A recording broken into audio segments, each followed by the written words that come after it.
All right. Hello, everybody. Welcome back. This is the Crystal Tomb. I am kcStranger, and these are my curmudgeonly players. I don't even know. As always, the Crystal Tomb is brought to you by XSplit Broadcaster and by Tractor Blend, who have not actually given me any money. Let me think. Am I forgetting any important intro stuff? I think that's about it. So this week we are newly tricked out with better music, so we'll see how that goes. Alright, so last time the party began exploring Citadel, which is the largest city in Einongrun. It's Einongrun. Wow, I can't say the name of my own. I've got like Jato in my head mispronouncing it now. So last time the party began exploring Citadel, largest city in Einongrun, capital of the human territory. Fallon and Anya decided to take a night of entertainment for themselves, only to stumble upon a gang of thugs robbing a woman. Well, probably more than robbing, but surprisingly, the thugs had with them a vengeful undead known as a White, and after the conflict, Fallon, shall we say, convinced one of them to tell him that they had been put to this task by a cleric who lived in the Briarthorn district, which is in the northwest of Union Square in Citadel. And they said that he was about a block northwest of a dilapidated church there. So after tending to the victim and disposing of the thugs, Fallon and Anya went ahead and just continued their night out. Meanwhile, Kane and Colleen took a shopping and sales trip together, most notably selling a mysterious box containing absolutely nothing for a cool 130 platinum. Maxis set off on his own in search of an appropriately rough and tumble tavern, only to run into a few flustered guards and a dozen or so barrels of ale rolling down a hill. Caring less for the guards and more for the ale, Maxis pitched in. Ernan decided, and actually, you know what? I will come back to the introduction for Ernan once Ernan arrives. Let's immediately go over to Maxis. So Maxis, you've sort of picked up this barrel that you rescued from leaking out into the street, and you stroll down the hill, barrel in hand, tilting it to keep more ale from spilling out, and holding that barrel in your left arm, you gather up a few others in your right and start bringing them over to where the two rather flustered guards have started to gather them at the base of the hill.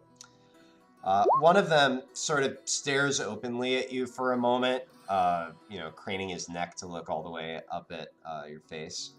Then he seems to catch himself, and he says, "Right. You seem like a strong fellow. You mind helping us carry these to where we're going? Some of the boys are having a bit of a party. Never know which one will be your last. I'd be happy to let you in on it if you could help us get these kegs there." I mean, I can help you carry. How many of these barrels are there? You look around, there are about 15 that roll down the hill. There are a few more on the wagon. Do they have a cart? Or is their cart broken up the hill? How big is the cart going to be? Let me mental map this out. No, they got about 12. Yeah, so they've got a cart at the top of the hill with, you saw a rather tired-looking horse pulling it, and there were a few like basically 2x4s on the back that were supposed to hold everything in that appeared to have rotted through or something. Mm-hmm. So these are just guard members, right? That's what they appear. Or city watch. Yeah, people. They're dressed loosely military, I'll put it that way. Okay. Yeah, and I'll just be like, well, yeah, I mean, did any of the other barrels break during this whole thing? And I gesture to the ones that are broken. I mean, alright, I can probably, can I carry, 2 of these and one in either hand, probably? Yeah, for sure. And so, and they can probably carry 1 each. Back up, so 3 trips, and you got everything up, and then it's just a matter of securing it in the cart to make sure they won't spill out again. All right, I'll go ahead and help. That's not a big deal. Do I need to? Nah, no check for this. You can pretty easily handle this. Let's say I'll probably just like set the broken barrel down, and I'm just gonna be like, yeah, that's gonna fucking spill it everywhere, and then we'll tow the other ones up there. Okay. So yeah, you set it down to make sure it doesn't spill. You take a few trips up to the hill, load up the cart. The two guards sort of start fussing with a rope, trying to secure it around everything a few times to make sure that it stays. You look at it. This is, or actually, you know what? Give me survival. All right. Wow. Okay. You think it should? Yeah, looks fine. Yeah, you think it should be fine. So yeah. And then they. Yeah. So they say. Oh, go ahead. I'll just. So where are you guys having a party at? You said something like that. Is that a specific tavern or? Oh, just about a quarter mile on the way we're going. Yeah, we got sort of a large house. Okay. Well, can I just get? Unfortunately I have some more stuff to do in the city. But if you guys, what's the name of the place, and then maybe I can show up later. Oh, here, just a sec. Thanks again for your help. He looks around. Well, I don't have anything to write with. The address is. I say. The address is 24. A place. The address 24 Herring Street. All right. Okay. Well, I might be around later if I can find the place. But anyways, have a nice day, boys. Unfortunately got some stuff to sell here to get rid of. Yep. That kind of thing. Sounds good. Thanks again for the hand. All right. And then I will go collect the broken barrel because I left that down there. Okay. And I sold a bunch of stuff, so this is the time that I will say that I have done that canonically. Okay, yes. Sure. So you sort of head back. Let me see here. You wind up in the same sort of area that Kane and Colleen wound up in, and you sell all those items like we worked out after last session. Right. Were you looking to buy anything while you were at that? Not right now. Okay. Cool. But so I guess once Kane and Colleen are done with their stuff, I guess we'll see what else they're doing. Like, how did your box plan go there, guys? Well, wait. Hold on a sec. You are now separated. You are in different places. Oh, would I have to find them, I guess? I mean, would you have made arrangements to meet somewhere? Probably not. I probably just wandered off. So either I will find them on the way back, or I'll probably, once I'm done in the market, I'll probably... Roll a D100. Alright. Roll you a D100. Okay. 43. Yeah, you don't run into them, and you maybe had loose plans to meet back at the inn later in the evening. Well, actually, it would probably be you'd probably have loose plans to meet up the next morning to just check in with everybody. But beyond that, you can't really be sure. All right. I'll probably go to. I don't know. I'm gonna go back to our tavern probably and stash this barrel in my room. Okay. And then if anybody's there or not, I will invite them to go to this party with me. Okay. Or otherwise, I'll probably stash my keg and then I will go to this party. All right, sounds good. So let me see. The time right now, after you get done with all your stuff, it would probably be getting on towards sunset at this point. Sun's not completely down. You maybe got an hour of daylight left, something like that. Maybe even a little more. It's like 6 something. I was say, I mean, I had to probably go to like 3 different shops to get rid of all that stuff. So yeah, so it's gonna be like 6 something at this point. So just like I'll jump over to Kane and Colleen next, and because the other 2 I don't think are likely to be coming back, and then you can just decide what time you leave based on how that turns out. All right. So Kane and Colleen, the 2 of you have done quite a bit of shopping. What would you like to do now? More shopping. Okay. I want to find a place that has. I'm good. They want to head back. Sorry, Colleen. Want better spell scrolls. Okay. Are you going back to the same place? No. Okay. I want to find a better one. Okay. Okay, we'll stick around for a while, but after like 20, 30 minutes, you probably just head back to the inn. Okay. We'll try to find some more nobility-like people and ask them. Okay, I see. So you sort of keep an eye out on the street. Give me perception.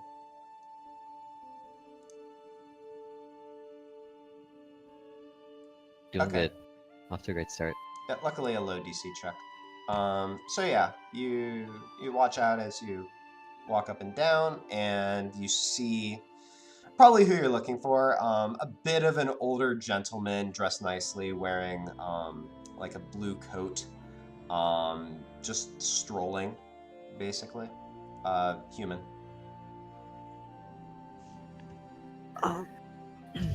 Pardon me, dear sir. Do you know perhaps where there might what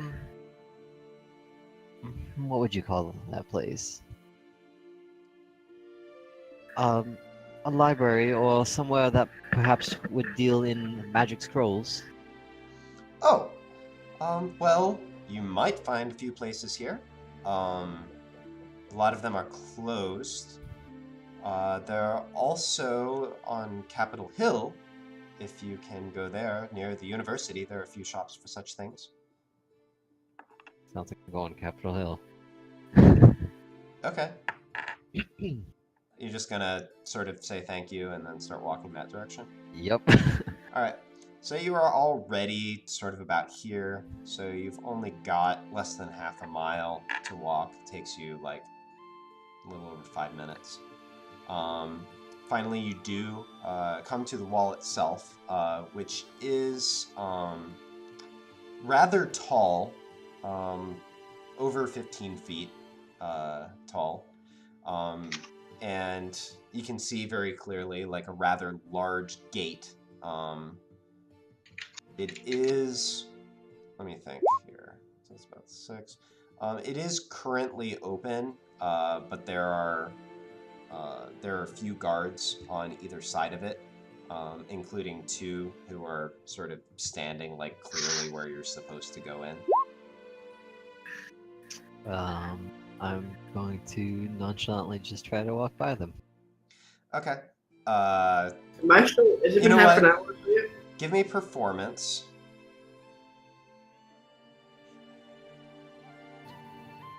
Can you see, like, Colleen went straight there. Kane's probably still with her.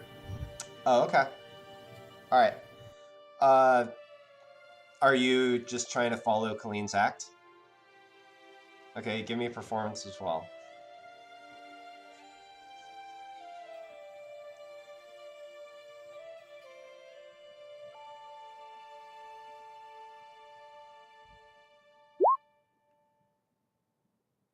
Okay.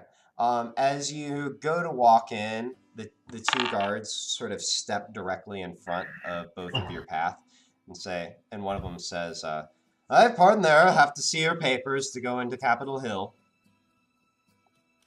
I produce my scroll of pedigree. No, you don't. Did I lose that? You did. Oh. Hmm. Yeah, it's not my inventory anymore. Paco, who do you think you are?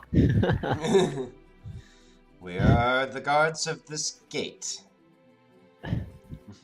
Then you shall let us through. Say me. We are on very important business. Yes, and if you are, then I'm sure you would have the appropriate papers.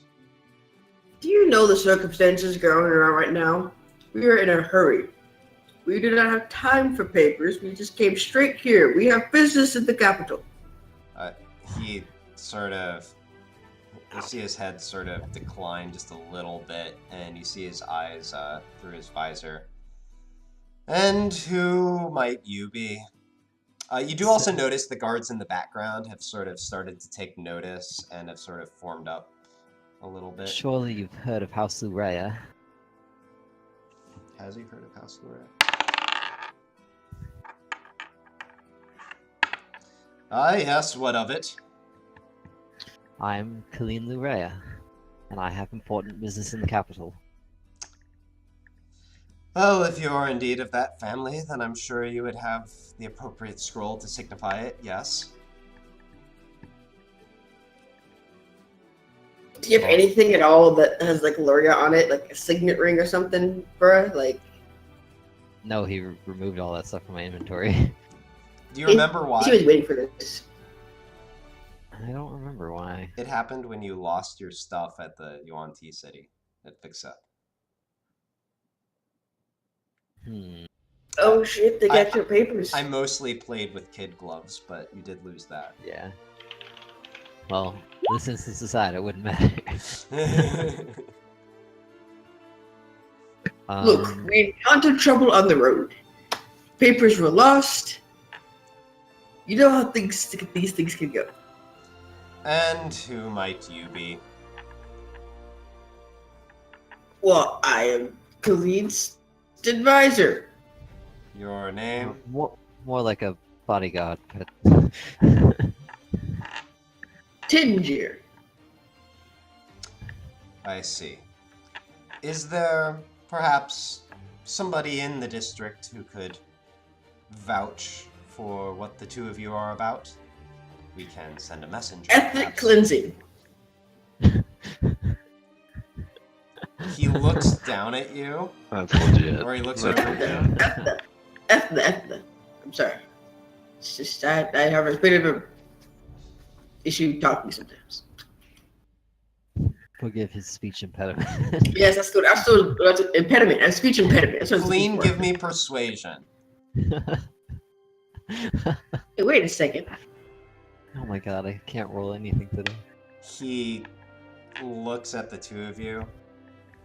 Something is off about the two of you. Now, is there someone I can send to or not? Ethna. Ethna. Give me a second to go find my notes.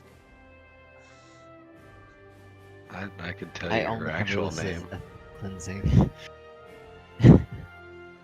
I remember her name. It starts with a color. I thought it was green sword or something. It is Green Sword. Hey. Got The it. green sword or green song? Green Sword. Agree to disagree. All right, I will allow that you correct to ethnic Green Sword. The guard looks at you and says, "All right, if you'll pay the 5 silver for the messenger, I'll have him sent." I legit put ethnic cleansing in my notes. Yeah, I did too. So, no luck I there. remember things. Aren't you proud, KC? It's like you never considered that you might actually want to look that up. Just put ethnic cleansing. Or we did. We were like, eh. Oh, that's hysterical. I'll pay the 5 silver. All I need is Fabrizio. All right, just wait here, and I'll see what we can do. One of the guards from behind comes up, takes the 5 silver. They exchange some low words. If you listen in, it's literally just him repeating what needs to be done. The other guy nods, leaves, goes into like a little station. Or he actually would disappear behind the gate, I guess. So let me see here. How long is this going to take? Look at all like Okay. puffed up and like the whole time. So I mean, Yes. so the two of you are waiting outside the gate. Let us pose. Posing. Posing not badly. Posing Very not badly. important. All right. So let I'm me posing see. better. So let me see here. All Yeah, right. but you So still look.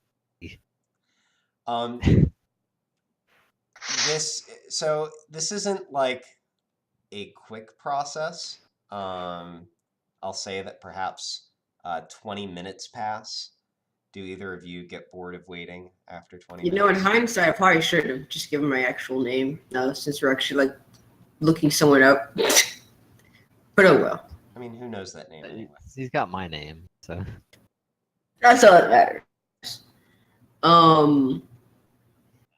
I mean, do you get some cards, Clee? Oh, I do have cards. Are you Shall business? play some cards Oh.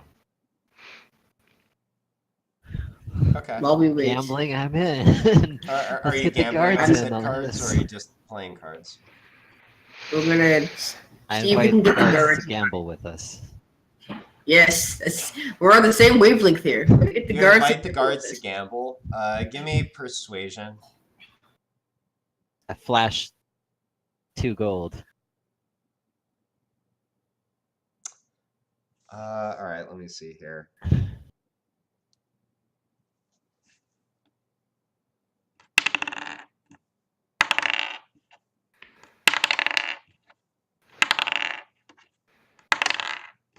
on that one.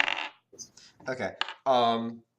One of the guards sort of looks up at one of the other ones and says, "My shift is almost over." And the other guy says, "Go ahead." And one of the guards leaves where he's standing and joins only you one? playing cards. All right. All right. Ante Okay. up. So which should we start the blinds at? Which the little blind have? Look, Let me see here. I've forgotten how to English. I'm sorry. I don't know words for poker anymore. The guard says, "A silver and 2." Sure, silver and 2. All right, so you play cards for a while. Let me see. So actually, there's a stat block for a guard. I'll just make it a standard guard. That's fine. So everybody can make me your choice of, and let me see here. It's gonna be deception. I'll allow investigation just for generic like reasoning based approach, or insight. Any of those three. What about proficiency in playing card set? Oh yeah, so that just gives you automatic proficiency. Yeah, if you have a playing card set, just roll that. Yeah, playing card set. Yeah, yeah. Give me your money. Oh shit! All right. So let me see here. Actually, Kane, you wind up breaking even. Colleen, you wind up winning 18 gold off this poor guard. Oh, fuck yeah. Jesus. Wait, how much fucking gold does this guard have? He is guarding the. He doesn't have very much now. Like he's talking about 1 and 2 silver blinds. It's fucking 18 gold, Jesus. I know it's only 10. Never mind, it's 10 to a gold. I'm very persuasive. So you play for probably an hour. The sun is getting close to setting at this point. Taking a very long time. Huh? This is taking a very long time to get into this place. You gotta find a specific person in an area that's 3.5 miles by 4.5 miles. Doesn't she have an office and like a house? Like I feel like I don't know. Either way, when the guard leaves, I'm gonna like go to shake his hand and palm him like 2 gold. Like, well done, well done. He, as he does that, he sort of sighs, deflates a bit. And actually, let me see here. But he does accept it and nod his thanks. I'll give you another 2 gold if you let us through right now. Hey, that was sly. You know, I didn't make it obvious. I did that. That's why I said I palmed it. Colleen, give me persuasion. Oh wait, no, good point. Give me perception, Colleen. Well, yeah, no, you. Rolling in my money. That being said, allow me to give you this. You now know this guard's name. His name is Teague Blackwater.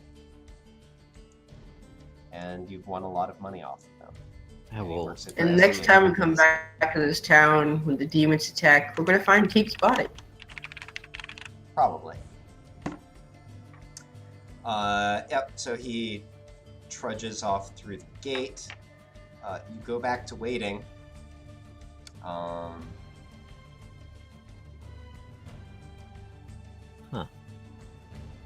And probably about... So the sun sets. And, you know, you're probably getting a little bit suspicious, like, is this actually happening at this All the point? shops are gonna be closed. The guard... I'm like looking at how high this wall is and the guard rotations and stuff, and looking for holes in security. Well, and they are... well, Kane, give me... just call it perception. And the guards are sort of starting to walk around the gate as if they were going to close it. It's pretty significant. Like, it's, you know, over 15 feet tall. It's smooth rock. It's basically been polished. If you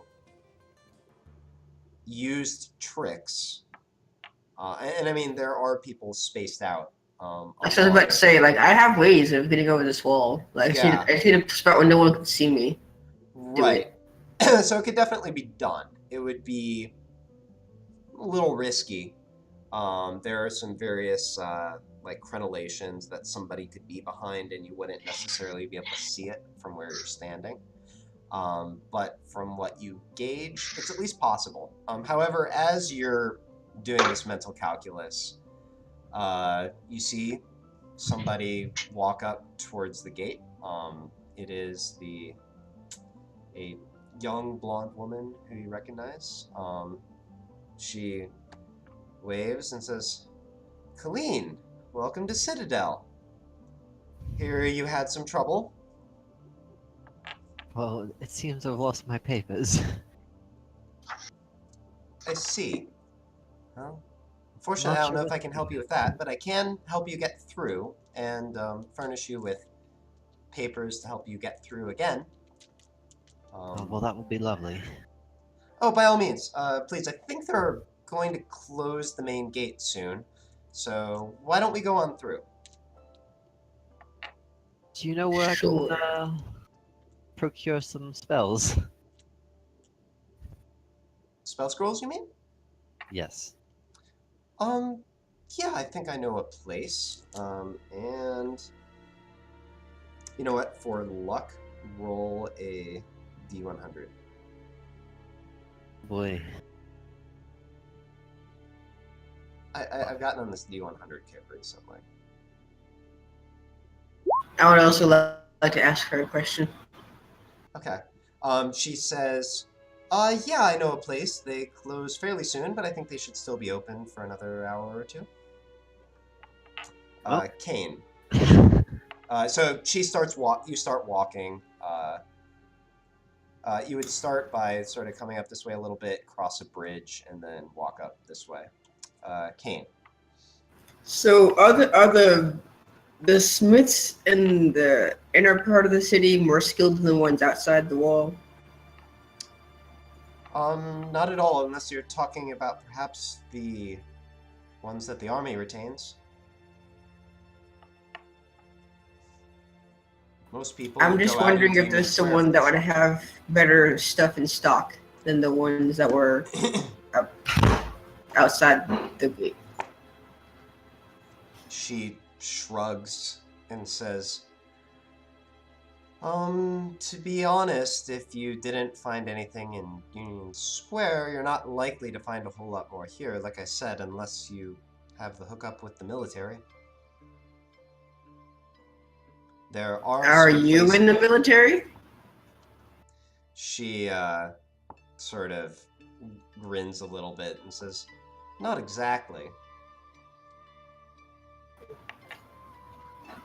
But she's got the hookup. Hey, but you got the hookup though. She sort of relaxes a little bit and shrugs and says, I could probably get a favor if I needed to, but I don't want to spend those cheap. Well, what's your price? She sort of smirks back at you. What exactly are you after? I'm just looking for either maybe some new weapons or armor. You know, we're doing. It's getting crazy out there, and we're trying to help out with this whole situation. So I'd like to get a little bit more protection for myself. I understand, but honestly, I don't want to go bothering people over this quite yet. Maybe if you wind up doing something that more directly benefits some of the people involved, I'll see who I can talk to. I got some dragon scales. Killed a dragon? Or found one anyway? Yes. Killed killed the dragon. dragon. I killed the dragon. You mean a dragon? Well, congratulations. Where'd that happen? In the north, the glacier area. Oh, what had you up there? Like I said, dealing with this whole issue with what's going on around us right now. How'd kind that of take you working up on to Erju Glacier? I haven't heard of anything going on up there. it's on the hush. It's on the down low. You know, it's She just nods, furrows her eyebrows a little bit. All right. And then she looks over at you, Colleen, and says, well, this is the place I was talking about. They mostly specialize in basic supplies, messenger service, letters, that sort of thing. But I believe they also have a stock of almost anything you can put on parchment, I would say. Anything you say. I mean, she looks at you. Anything that most people think of. she's probably thinking of dead things. I excitedly try to rush my way in. Okay. You rush your way in. You find actually a very nice sort of open room in the front of the shop. There does appear to be a door that goes to a back portion. So in the first part of the shop, there are lots of shelves that are full of essentially like stationery, quills, parchment, all sorts of basic supplies like that, as well as a smattering of books, and then towards the back, there are some more interesting looking things, some maps maybe, and like supplies for calligraphy, map making, things like that. All the way at the end, there's a counter that appears to be basically checkout, as well as sort of off to the side, a couple tables and an advertisement for services that the place offers. Currently, somewhat amazingly, there doesn't seem to be anyone over there. You just see let me think here. A sort of sandy-haired girl, dressed in sort of a sharp suit, but looking sort of boredly up towards the ceiling. And then back at the sort of service desk, you see, to your surprise, someone who you recognize. There is a young man. Actually, you could tell me exactly how young, but sort of hunched over scribbling away with something with a quill. Dweelig is actually working at a table in the back. What? I tackle him. Okay. Do you give him any warning of this? No. Okay. You actually let me pull up. Except for maybe an excited squee. What actually is Dweelig's age? He was 16. Okay. No, he was 17 when the adventure started. Probably still 7. We'll say he had a birthday. We'll say he's 18 now. He's a man now. Yeah, something like that. Okay, and let me see if he actually notices what's up. Okay, yeah. So as you run over, at the last minute, he sort of turns his head up towards you and like hastily sort of tosses his quill aside. This is Colleen? Dweelig as I just like fly out. Yeah, and you sort of like go into like a controlled tumble basically as he like sort of falls off his chair and tries to keep his bearings.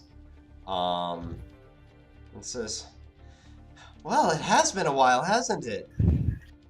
It's been forever, it seems. Or maybe it's been just a couple weeks, who knows? It's been months. It's been months. Think of all the places. I honestly didn't know how you'd ever find me here. I didn't set off with any destination in mind. What are you doing in Citadel?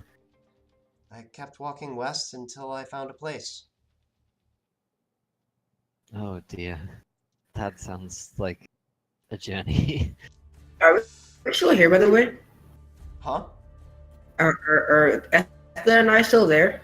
I presume that Colleen would have probably gone like giddily skipping in front of you and you would have walked in behind her. So you can totally see what's going on. You could walk over. Okay, cool. Sure. I'm just gonna stand there awkwardly. Okay. He says, "No, but shopkeeper's here really nice, and it turns out I've got some talent, so to speak, so I've been working here." So you work here? Yep, that's how I got what I have. And he sort of tugs at his jacket. He says, "Think I'm a little bit nicer dressed than you remember me?" Well, certainly. I have no idea how you could pass the guard at the gate. Well, I met the shopkeeper outside the gate.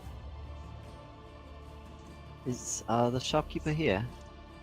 I think he went home for the evening. I'm supposed to lock up. Or actually, no, is that true? Well. No, is that true? Hold on a sec. No, I take that back. Okay, no. I think he went home for the night, and then he gestures towards the girl. Actually. So Sarah's supposed to lock up. Do you think that they have any spell scrolls here? Oh, absolutely. I think we could certainly help out with that. I'm in need of a few things that aren't quite so common. What exactly are you talking about? Just a couple more specific scrolls. Okay, he sort of looks around. I don't see anyone listening in. Or at any rate, I don't know why they should. It's nothing I'm concerned in divulging. It's just that not many places would have them. Okay. I mean, I can take you back. Please, let's go. Okay. I just like grab his hand and start running for wherever I assume this is. Yeah, and let me see here. Roll a d2. Yeah. Doop. Oh, I rolled one S2. Oh, okay. Doesn't matter. Does it actually not matter? I mean, yeah, no, it just automatically gives you 1. Okay. So you start to walk towards the first door at the back, and he says, "Oh, Colleen, that's the head. This way," and he guides you towards the next door. You go back. There's sort of like a storeroom going on, and the girl at the counter sort of looks at the two of you as you're walking back, and he's like, "It's fine," and she just doesn't even say anything. She just goes back to looking out. Okay, Kane, give me stealth. At disadvantage because, so just normal, because like, this is a bit of a difficult sneak. In a small area. That being said, you take advantage of the general commotion that's being caused by Dwelig and Colleen, and actually let me see it. Yeah, and you just sort of ghost in behind them. You slip behind a shelf, and just sort of watch what's going on. Colleen, Dwelig takes you over towards sort of a cabinet. He opens it up, and it is revealed to contain a number of scrolls organized onto shelves. He pulls out a book at the bottom and looks down. It appears to be some kind of ledger. Although, let me see here. Do you speak Draconic? Or actually, hold on a sec. Not that. Okay.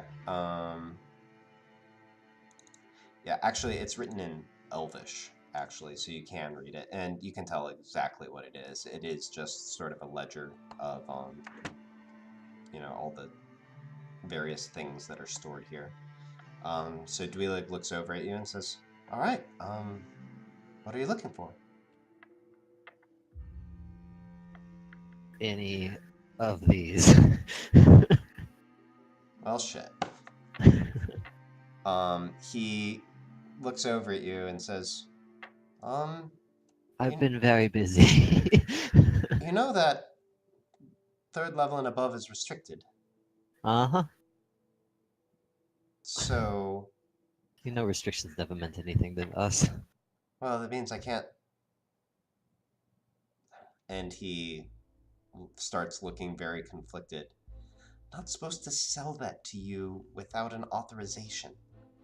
If a scroll goes missing, then the master will notice and ask for the indication that it was sold properly. Is money not the indication? Money is not the only indication of this, Colleen. Oh, Dwelig. You're so proper now. He sighs. Give me persuasion.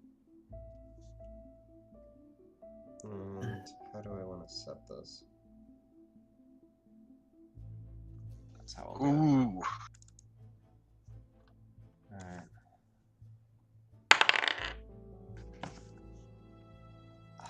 He sort of looks around, looks down at your list. Specifically want fusion, counterspell and modify memory.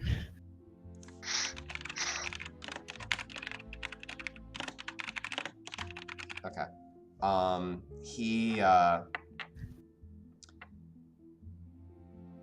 He looks down, he thinks for a moment, he looks up at you and says, "Colleen, I cannot sell you anything above 2nd level," and he winks.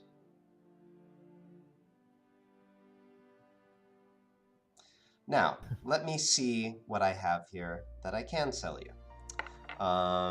And he produces the following. Let me see here. All right, so that's how we'll do this. So all of the first and second levels are actually game in this case. Let me see. Or actually, okay. There are also 2 cantrips there. Okay, got it. Those are also totally fine. Okay. Unfortunately, they do not have a confusion scroll in stock. So let me see here. Do it. Okay, not that. Not that.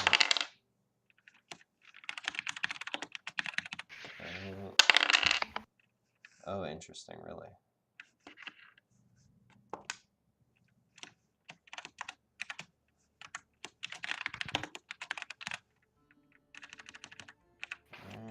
And okay. Sorry, this is just quite a bit. It's a big list. Yep.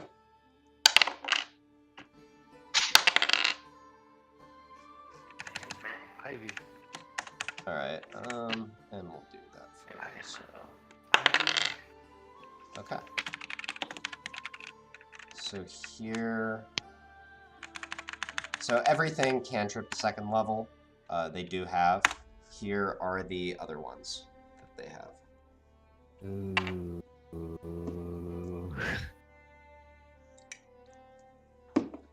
Only be interested in bestow curse, modify memory, and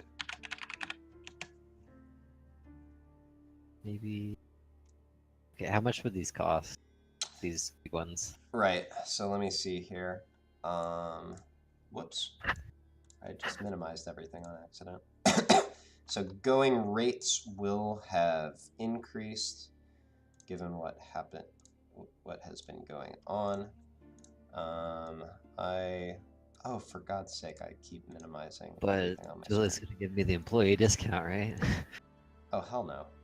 Oh, I think you should. I really think you should. All right. Oh, no. Dweelig needs to help Dweelig here as well. All right, but I mean, well, we'll get there. All right, so so make it, I guess.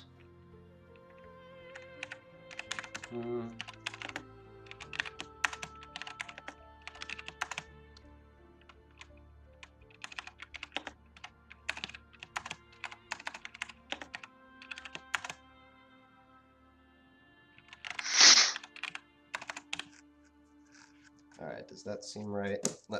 I just want to double check the prices that I'm coming up with against like the DMG's explanation of what these things ought to cost, just to make sure that I'm in the right general range. I'm assuming I have no idea that Kane is in there. Nope. Damn, I really should have linked their minds. Okay, so, oh. Kane's so proud of you. Oh, yeah, actually, When you play this personal stuff. There it is. Okay. Yeah, that's actually, those prices I came up with are appropriate. So these are the costs in gold of all of those.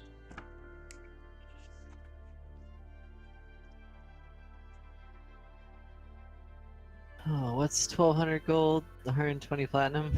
Yep. Can't afford any of this with level 1. Yeah, this is... Yeah, this is totally appropriate. I might even be a little bit low compared to what's in the Dungeon Master. Actually, a 150 lot gold low for a cantrip. compared to the Dungeon Master's Guide.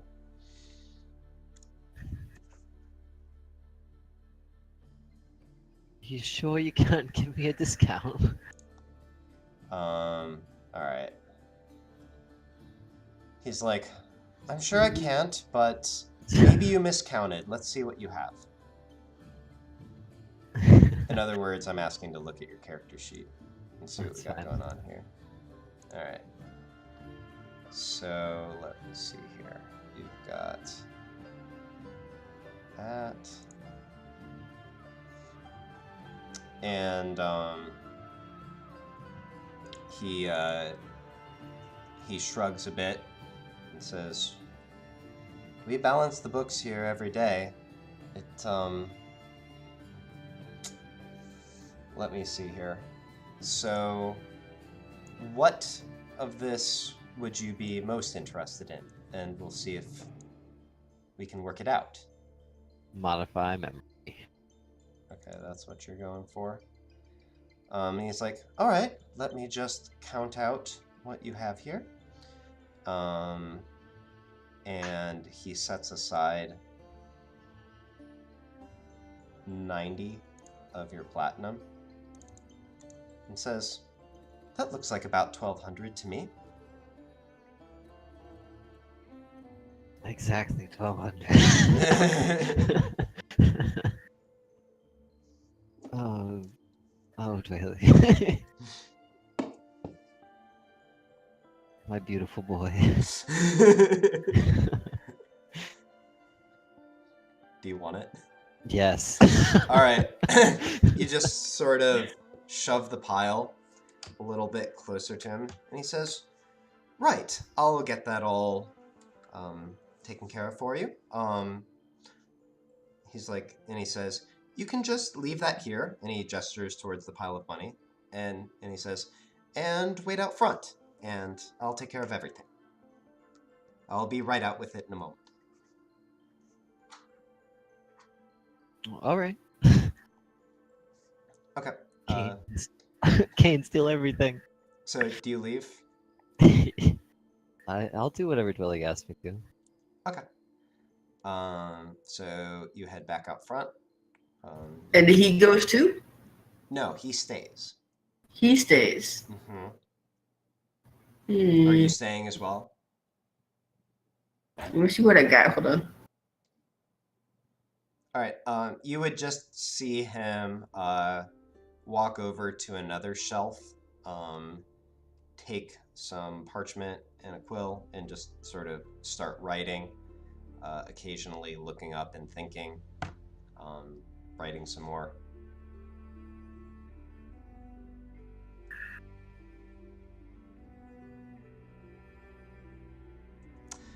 Some time passes. I think I'll just find a nice place to hide. Okay. You know, maybe for a bit. Okay. Is there like a back door or window? You don't see one from where you are, but you're in sort of like the room that you're in is like long. There's stuff on either side. And at the back, it sort of turns left and you can't see what's beyond that. And he's writing stuff right now? Yeah, but finally he finishes up whatever he's writing, closes up, or takes a scroll out of the cabinet along with whatever he was writing on.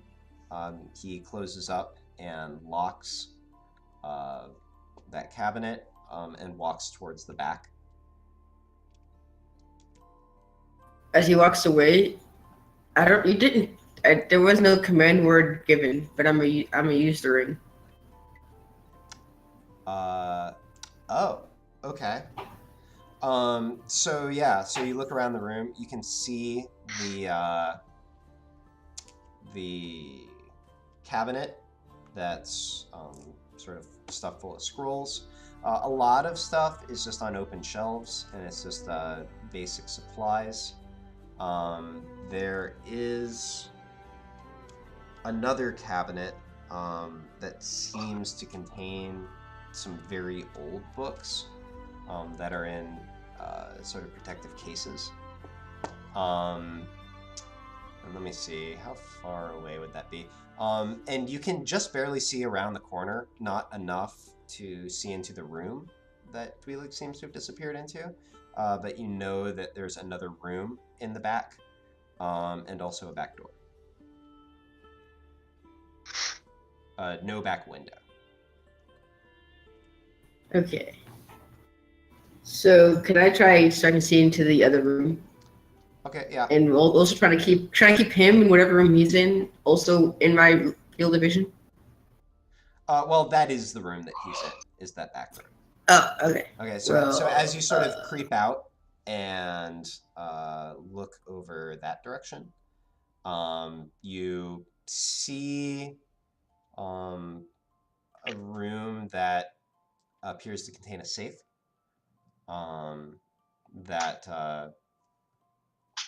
And he's dealing with money, basically. You also see him taking that parchment that he had before and filing it away. Do I see how he opens the safe? Yeah, let me think here.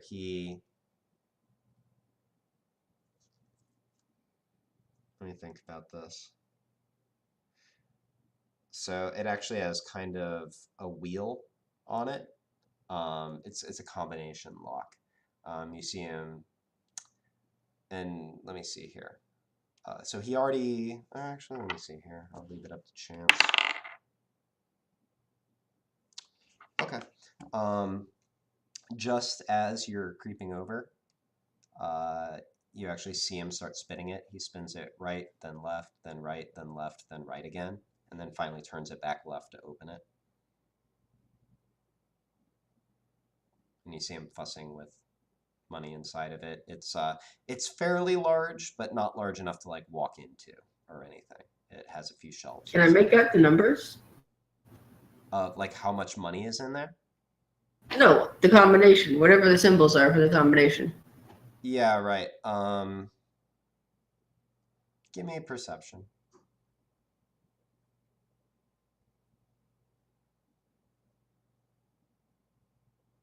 No, you know the general pattern, but that would be pretty precise to figure out.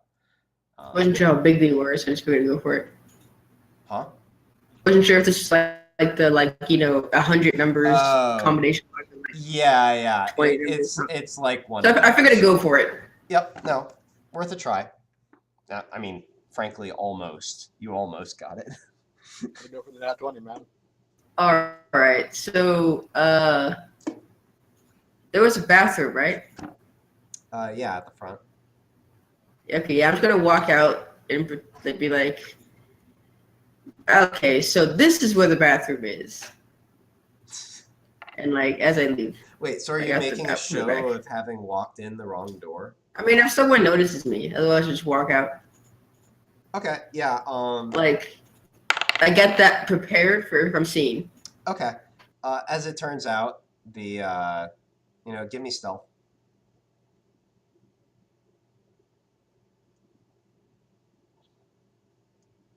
Yeah, nobody, like the girl at the front is spaced out. Yeah, that was a really bad roll too. And I mean, bad for you. Yeah, I mean, actually, it's a 31, right? I guess I gave you disadvantage on the other one. I wasn't giving you disadvantage on this one. Oh well, then never mind. 31's great. Yeah.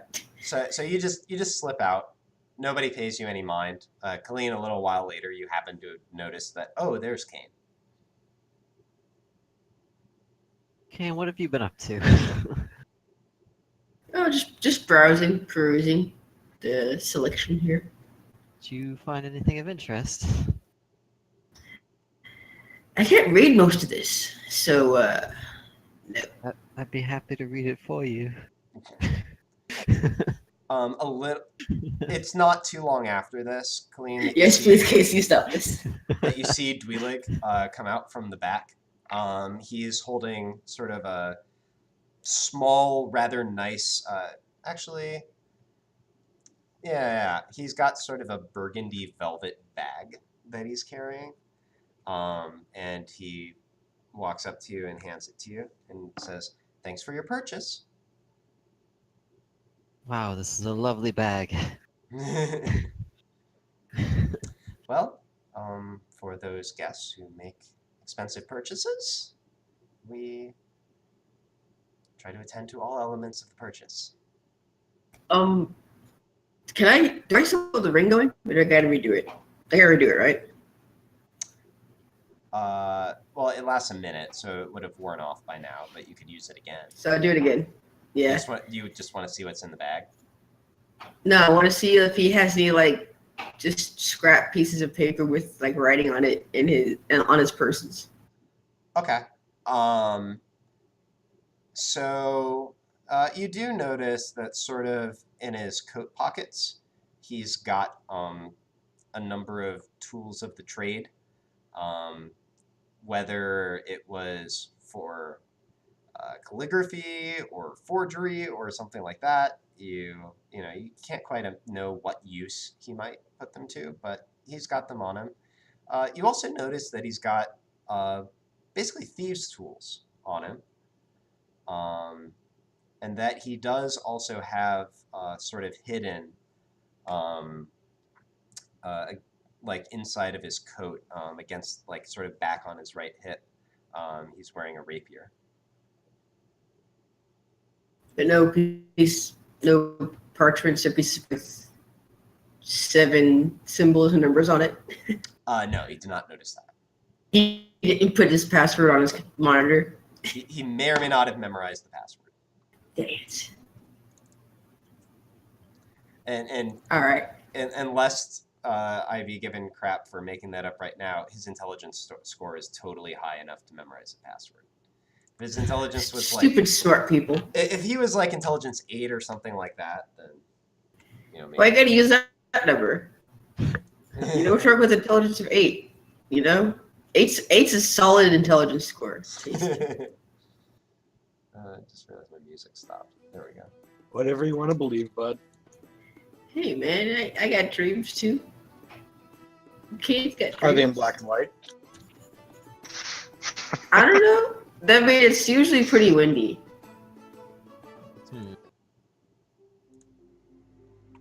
So back to Ethna, I guess. And let's go and expedite that. This is where I got to bed. Yeah. So Ethna's sort of been browsing while she waited on the well, actually, yeah. So at this point, Ethna sort of looks over and says, "Well, you got what you need. Was there any other particular reason for summoning me other than a shopping trip?" Getting through the gate, mostly. Oh yeah, can we get those papers too so we can get back to the gate? Oh, right. She looks over at Dweelig and says, "Can you help me draft some papers for these folks?" He says, "Certainly." He goes back with Ethna. She tells him basically what she needs. You see him sort of quickly and professionally write something up. He puts a line at the bottom. Ethna signs it. She looks back. "Best make a few copies." Dweelig nods. He drafts So I look at her. So if I were to bring the group to kind of vouch for what we're doing, would I be able to call in that favor? As long as the dragon skills are, of course, part of the deal. Kane, we'll talk later. All right. All right. See you tomorrow then. Or actually, you know what? Just a second. Give me a perception check. That's probably what she's going to say. I mean, a persuasion check. It's probably what she's going to say, but give me a persuasion. Can I do perception? It's pretty good. No. Dang it. Yeah. She says, "Talk to me later, Kane." That being said, I'm sure that, well, certainly Mr. Stormtreader would be Emil Stormtreader, the guy you met before, would be interested to hear what you've been up to. So certainly come visit me on the Capitol anytime you need to. Can I borrow a scrap real quick? Dweelig nods and passes her just a little bit of parchment. She writes down an address on it and hands it to... She thinks for a moment and then actually gives it to you, Kane. And then says, "Here's the address if you want to look us up." So, I'm taking it that you don't have any particular business for me, so I'll probably get back to what I was doing, if that's all right. Of course. All right. Well, have a good evening. Oh. She waves. I maybe made her sound a little bit more PO'd than I meant to. She's long-suffering at worst. Really should come stay the night with us. Well, Yes, you should. Oh, by the way, so you guys have 4 documents now that will, basically permit passage through the gate. Maxis can be your bodyguard. So, I mean, you would know they would, like, one such document should work for your entire group, but just in case you split up. Never mind then. I've noted them. All right. So what are you guys looking to do at this point, then? We should invite Colleen's little boyfriend dude to the inn. Yeah. Okay, then do it. Hey, I don't remember his name. That he should come back. I don't know his name. Really, come back, stay with us. He looks up at you and says, "Oh, where are you staying?" I have no idea. You've got rooms at the Winking Giant Inn. Winking Giant. I was very drunk when we established wherever we were going. That's fine. So instead, you would tell him that. You tell him that it's sort of east of the bottom part of the Golden Mile. And he'd be like, "All right, my shift wasn't quite over," but he looks up and says, "Sarah, some old friends are here. Can you handle it until close?" And she says, Well, you said you're about to close right now, right? "Well, in like Yeah, 10 but if it minutes, but..." And she Well, waves. sure, She waves close and up and says, Sarah "Go, along. I'll handle it." He says, "Thanks, Sarah." No, why not bring Sarah along too? Well, Sarah has to I mean, you close. can You'll have to invite- wait 10 minutes for Sarah. You can Wait. You can talk to her. It's a few minutes. Or would you like to come join us, sir? She looks out and her eyes focus a little bit more. "Where are you going again?" What did Colleen just say? The Sleeping Giant Inn? Winking. Sleeping Giant Inn?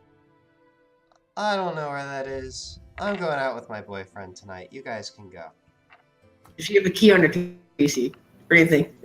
Are you using another ring activation to determine Yeah. this? Yeah, she's got a couple keys.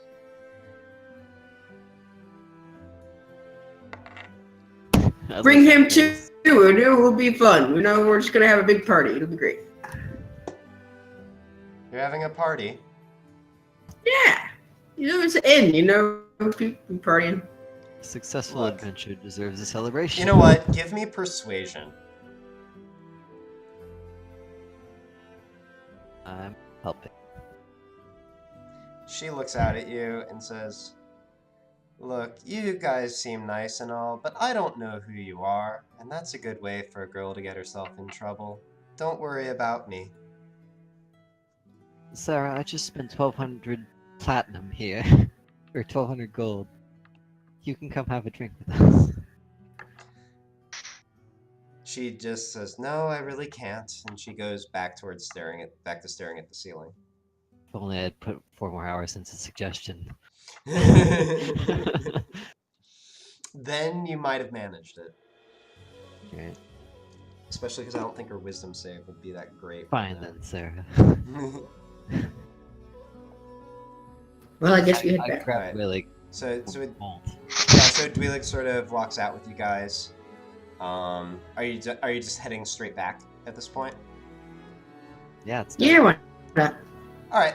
Scary. All right. So now the question of the hour, Maxis. Watching the guard rotations on the walls as we leave. Maxis, how long would you have waited before you took off? I don't know how long.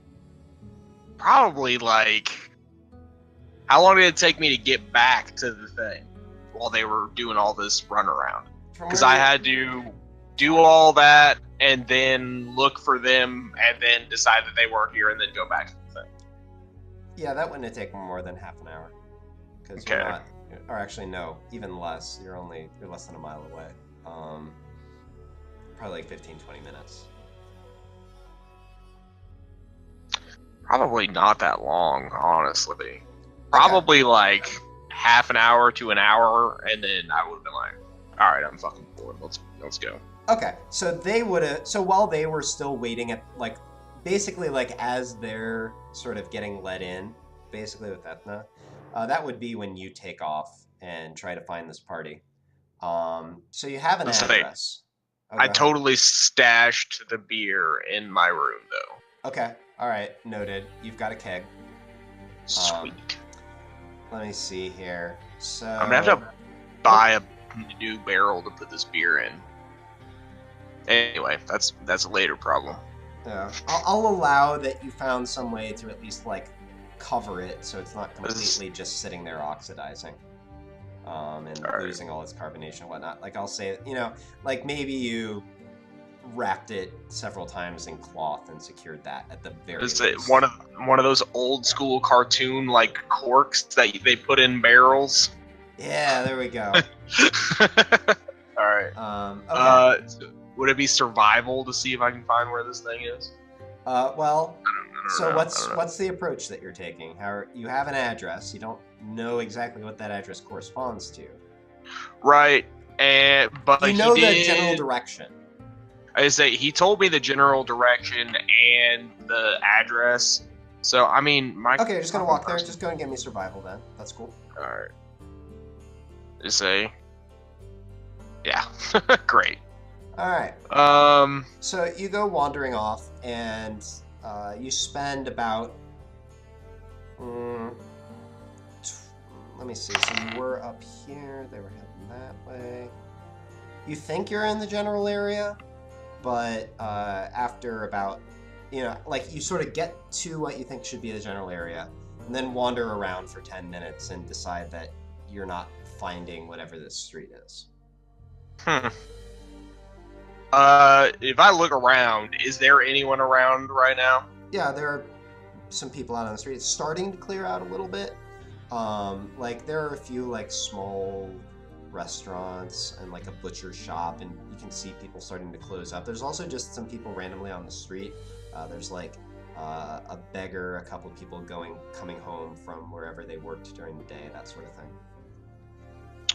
Okay. Could I see about stopping and asking one of them and be like, hey, have you heard of this place? Okay. I was told that there is some city watchmen there, blah blah blah, this, that, and the other. Who do you want to stop in particular? You want to find one of the shopkeepers, one of the people going home, the beggar? Probably, I guess one of the shopkeepers, maybe. If I think it's around in this area, then they'll probably be the best people to know about it. You walk up to the butcher shop and sort of. This is gonna go awful. Just sort of pitch your voice up a little bit and call in after him asking that. Give me a persuasion check. The young -2. Hey. And it's better than my +5. That doesn't make any goddamn sense. All right. So yeah, you call in, and he's like, "Oh, just a second." And he sort of comes out towards the door. You tell him the address. And he's like, "Oh, you're just off of it. Go 2 blocks more that way." And he sort of points, and you're like, "Oh, the one direction that I haven't actually checked." Then you'll run into the street. Go about another block. Down, and he sort of points towards the right, and should be on your left. All right. Thank you very much. I appreciate it, sir. And then I will meander off. What is this guy? Actually, what is this shop that I'm at? The guy that I just asked. It's just like a butcher shop. Butcher shop. Okay. Yep. I'll give him a gold. Okay. For the help, and then I will wander off. He sort of, as you start to hand out the gold, and he says, Really, sir? There's no need just for directions. Well, yeah, but I get lost easily, so that's very helpful. So I appreciate it. Oh well, thank you kindly, and he accepts it. All right, and I'll wander on. Okay, so you go. You find the place without too much trouble. It really is. It's just what? So most of the buildings in Citadel are sort of built close together. So if you think of like row homes, that sort of thing. It's along those lines, so there'll be typically 2 stories. The first floor is often some kind of shop or restaurant. Not always, of course. Sometimes it's living as well. But what you actually find is a larger building that looks more like, what you'd think of for like a proper house. It's multi-story.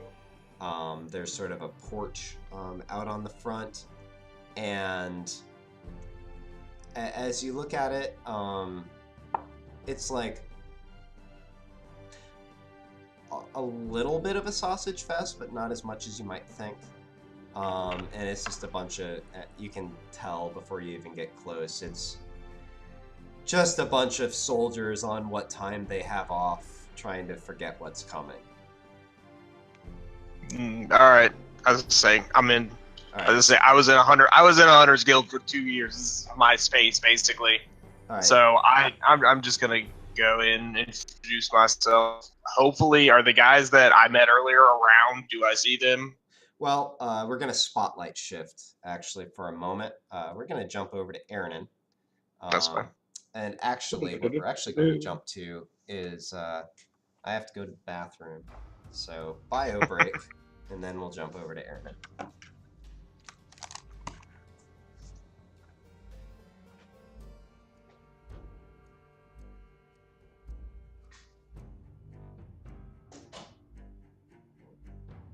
I'm totally going to rob your friend's store. Yes. Do it. Give me all the spell scrolls. Knowledge knows not good or evil. Why is the only one rolling well Kane? I don't understand. Kane always 'Cause rolls Kane's well on a god. stupid things that he's not good at. No, legit. For the first few weeks, I kept rolling nat 20s on like Arcana checks. Yeah. He'd beat me in every Arcana check because I always roll super low. It was great. It's like somehow Kane just happened to know this thing about the magical item. Kane could barely read. But this combination looks gonna be tricky though. I was really hoping someone had like a key or like a tomorrow the password I'll know written down. modify memories. So you rob the store and I'll wipe their memory. I mean, ideally, I'm not there when I rob the. They're not there when I rob the store. Yeah. I go But at night. we can take all my money back and be like, you never had the money. No purchase was made on this day. I mean, that would be really terrible for your friend because Not that gave really. him a ton of. I would say not really. If they got robbed, they got robbed. It's not his fault if they get fucking robbed. Also, But I mean, like, if he's the only one who knows about the purchase and I wipe his, it's good. I mean, I could just rob the store normally too, and then he like there's like if his version modified, then like if there was no purchase, then the Ross gonna be like there's like you got this purchase and it looks suspicious for him. If someone just robs it, like, I mean, hey, it's your friend. I don't care. No, I'm not saying you can't just rob it. But we gotta. Now see if you could use a modify memory to like if you could use it to like coerce the password out of it, and you could just modify memory the torture away. I know I can That's just called open suggestion. the safe with knock. All right. So Would I Colleen obviously be came down to back rob something. this with me? Should I bring Colleen on a? I literally just said knowledge knows not good or evil. The pursuit of knowledge. All right. I mean, we did totally lie to a shopkeeper about a box. Yeah. Go ahead, Have I Casey. mentioned So, that Dwellig is a thief and that I was going to take levels in thief?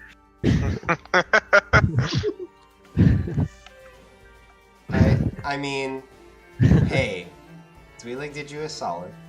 All right. So. And now we're gonna rob him blind. So we're gonna, yeah. Where is my thing?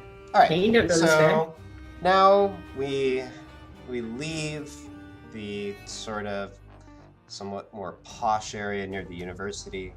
We leave the front of a house with a bunch of partying soldiers, and we jump over to Ernan. So Ernan last time decided to walk up and down the Golden Mile in hopes of meeting Moira Steeltree, incidentally daughter of King Shalak Steeltree, who we knew from previous visits. In an extraordinary stroke of luck, Citadel is, after all, a city of 115,000 people, although there might be fewer now, some people may have left. He actually found his way immediately to a tavern where she had slipped after dishing her guard. So we open as the two of them sit talking at a side table in a darkened tavern, the last rays of daylight streaming through the window, soft music and conversation filling the background. So, Father wants me close at hand at all times in case something happens, but honestly I think I might never see the light of day if he had his way, so I had to slip out at least one more time. You know, see a few of my favorite spots again in case anything does happen. Anyway, I'm glad you happened along. I could use the company, and I'm pretty sure you won't snitch. So, what have you been up to? Nice glasses, by the way. Oh, thanks. You know, just the usual. Here, there, running around. Found a ice palace. That was neat. You say that so flippantly. You found an ice palace. I found a nice palace. There was like weird ghost things. I don't know. Okay, just a second. And she takes a very long drink and then puts down her mug and says, "Explain once more with a little more detail." I mean, I got roped into some kind of weird mission thing, which sent me off to some ice palace in Goliath Land because we had to recover some kind of artifact thingy. So there were like nasty spiders and such. It was good times. Got to smash some stuff. Fascinating. You find the artifact? Yeah, I think so. Oh. Anything I can know I don't know. about It wasn't it wasn't for me. It was for some Goliath guy. So, you know, he seemed happy. So I was bad with it. Oh. Alright. Seriously though, anything I can know about artifact sounds fun. I honestly, I wasn't paying attention. I think it was some kind of necklace thing. She looks up. I was just along for the ride. She looks up at you and says, "And I think that I dance through life." And she takes one more last drink and she says, "So, I don't know when the next time I'm going to get to do this is again. I figured we'd hit up a few places. Wanna change scenery?" Yes. Always on the move. And she sort of briskly steps up, guides you out of that place. You go down the street, just about another minute or so, and she ducks inside of another place. This one is a little bit louder than the previous one, but not so much as to block out conversation. Seems a little bit more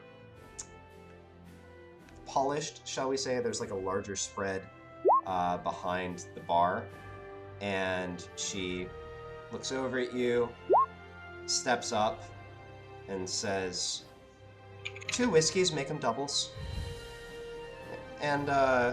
And she looks up. There's actually a small sign posted. They don't have a whole lot on offer, but they actually have enough to justify making a sign. And she says, "And 2 of the pale ales." And she looks back at you. "I hope that's okay." Fantastic. She, the glasses eventually gets assembled. She hands 2 of them to you and then just doesn't even ask like where you want to sit. She just walks over to an open table on the side of the room and sits down. And she says, "I like this place. They don't ask questions." Never was one for a place to ask questions, so. Bit of a pain in the butt. Yeah, I'll say. You don't seem like the type to ask questions, mostly just make offers. Mm. Got anything interesting with you this time?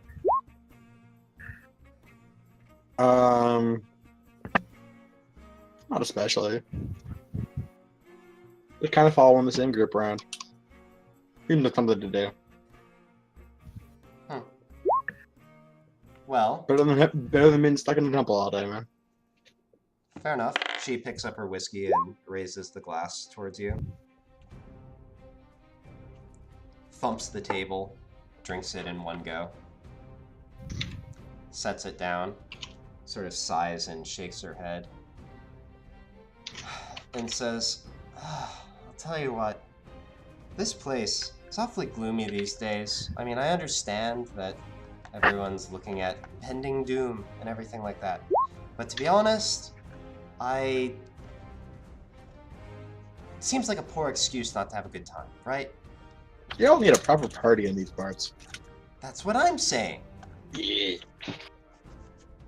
So unfortunately, if I have a party with too many people, somebody's going to snitch. So I just have you today. It's better than nothing. Right? We'll see. We might be able to do something a little better than just one of us.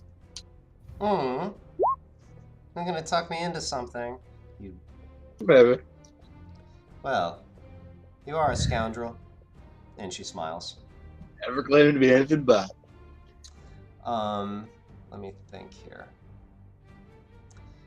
So, she looks at you and says, so, we can do this tonight, or we can not do this tonight. In fact, I might recommend not tonight, actually. But, you know, let me know. But, I did find something interesting. She looks up at you and says, do you know there are tunnels under the city? Oh, really now? Yes, and I'm not just talking about the sewers, no. They go... Well, I haven't explored them fully, actually. There's a big cave. I only got a few steps in, and my responsible side kicked in, you know. Responsible sides.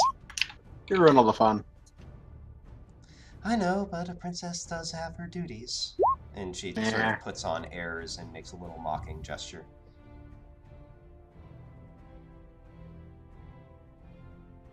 So, I'm obviously just, seeing a few old haunts and drinking my face off.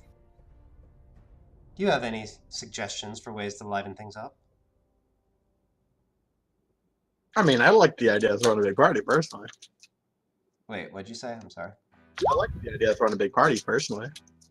So it says, I said we can't do that. I'll get in even more trouble than I'm already about to be in. No, you just don't let them know it's you throwing the party. We throwing the party. She stops for a moment. You have a way to do that. I mean, yeah. She takes another long drink, looks at her mug, which is about a third left. She says, I'm listening. Well, I throw the party and you just happen to be there. Not your fault that you happen to accidentally stumble into the wrong corner of town that happened to be throwing a giant loud party. Right? Okay, I get that. But how does nobody tell Daddy? I don't know. Could be a wig or something. Give me a persuasion check. With Kane advantage. does have a disguise kit, just FYI. I wouldn't know this. Persuasion, you say? With advantage. With advantage, cool. Yeah, you weren't there when I bought it. That's a 20. Okay. She looks at you for a long moment. Actually, let me check something real quick. What is her con modifier? Is she hammered yet? Huh? You checking to see if she's hammered yet? Yeah, I was checking to see if she wavered a bit, but actually no. She just levels. She just looks at you with a very sort of calm, unblinking eyes, and then she nods slightly. She drinks the rest of her mug, and she says, "Lead on." Well, you're the one telling me you had found this cool cave. She Sounds like a good place any for a her party. eyebrow- Secret party. Her eyebrows crinkle a little bit. Give me a persuasion check with disadvantage.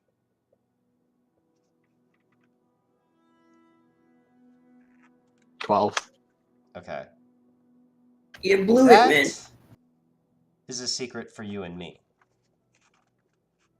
Do you know any place else? Do I know any place else? I mean, Theoretically, I've been here before multiple times. it's true. And, like, throwing parties would be kind of I a feel thing like you there's would do. I feel like there's a very good chance I know all the good party spots. All right, so there are two possibilities that come to mind. One is you could just jump over to the temple. This is kind of a thing that your group This is tends true. to do. So you would have facilities for such things. The other option is there is, like, how should I put this? So you know those old people who never actually grew up, but like they're still cool, in the sense that like they're Yeah. not just crazy, they're just like they've been loose their entire lives. Okay, you know a guy like that. You think you could use his house? I mean, there's always the temple. She says, "All right, let's go then." Let's Um, roll.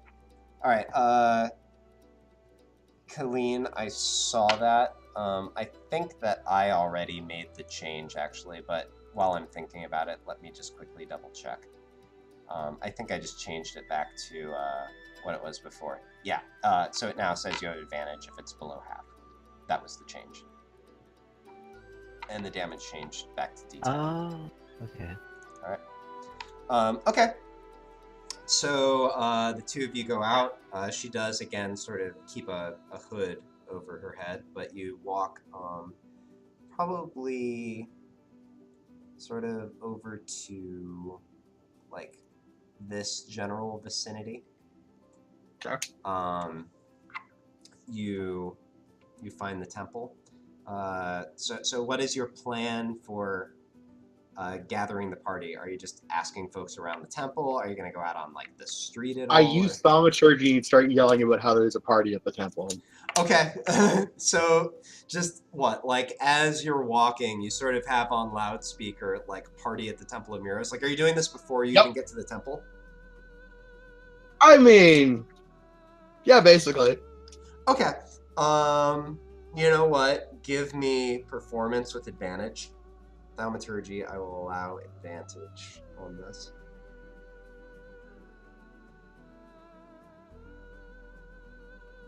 That's a 16. 16. All right. I really need to get a higher charisma score. So let's see how large of a group you already have by the time you get there.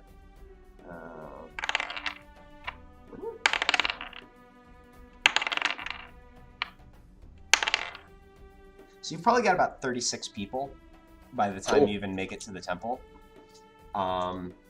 Luckily, you know that this temple for sure is outfitted with sort of just a large open room for things like this. You walk up to it with this massive amount of people. And let me see. So you go to the secret side entrance that you know about because you're a cleric. You see sort of I'm going to say a bored-looking, seems to be a half-elf, sort of just staring up. He takes notice of you as you walk up. And I'll say Moira's probably hanging back just a little bit, letting you be sort of the face of this. And then you see his eyes widen a bit as he takes notice of all the people behind you. and says, and he looks you up and down. Does he notice sort of... I only have the symbol mirror in like 8 different places. So he looks up and he says, party? Hell yeah. Yes! And go in. So he immediately gets everything set up. So at first people get in. There's sort of a moment. So first of all, like, immediately gets some music going. People start doing Obviously. their thing. Very quickly, drinks are produced and food starts rolling in eventually as well. You see this guy sort of, he is actually doing a lot of work, but in between you just see him sort of like grabbing things to eat and drinking things and like exchanging a couple lines with the people you have gathered, and you have yourselves a nice little party going. All right. Right on. We are going to jump now over to Fallon. So Fallon, you are sitting in sort of a more quiet tavern. You found, again, just a place off the beaten path a little bit, but seems to have really good drinks and some pretty solid food as well. And you're just sitting and conversing with Anya in between sort of... There's a bard in there who's alternating in between just sort of playing background music, and occasionally he'll speak up and tell some sort of story in conversations. Usually, well, at least some of the conversations around the room will tend to sort of pause when that happens, and the place winds up having this sort of nice rhythm about it. It's during one of these sort of periods where he's just playing background music that you hit on the subject of like where Anya's name actually comes from. So you learned in the past that her full name is, and I'll actually write it out like this, is in the Dragonborn style. She actually has a nickname in addition to a last name.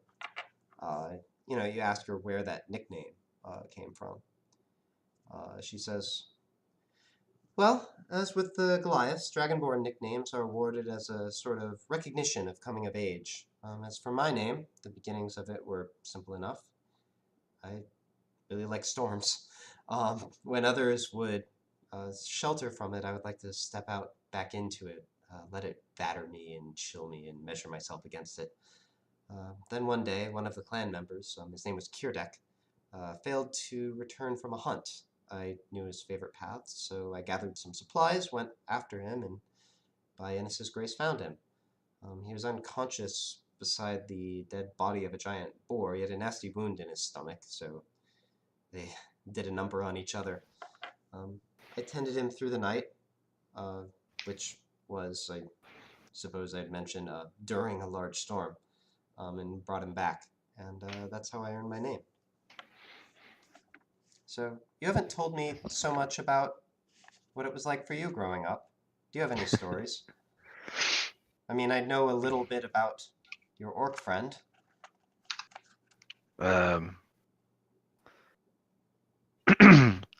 Sure. Sorry.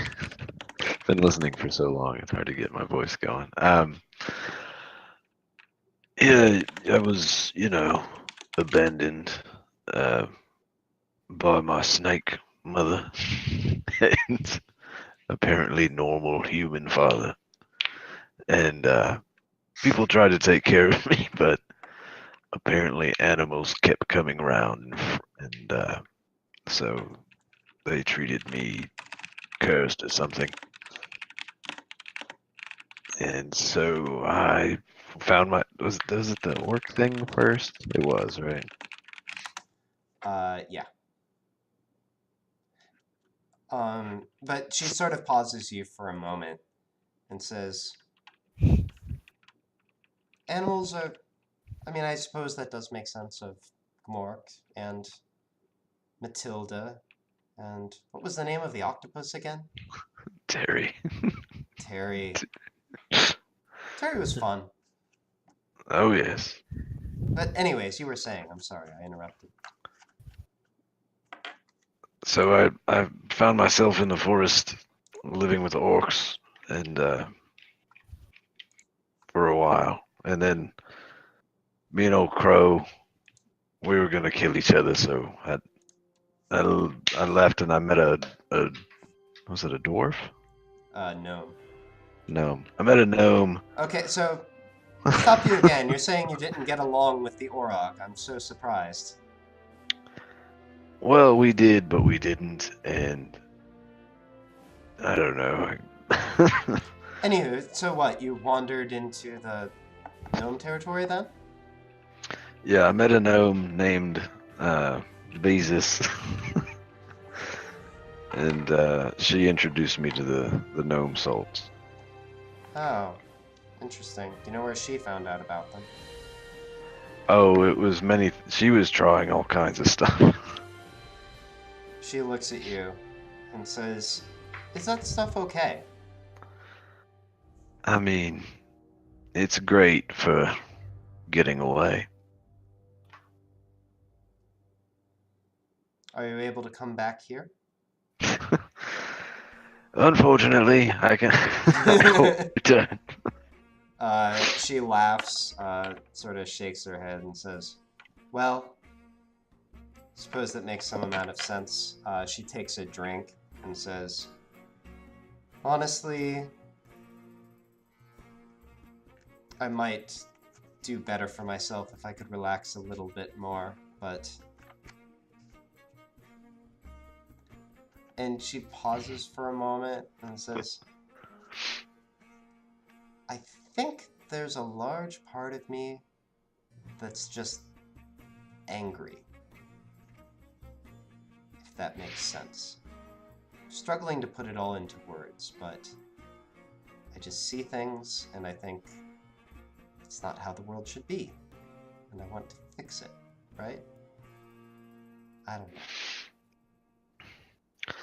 I was raised in a forest by orcs and animals. I see people and I don't know how to talk to them.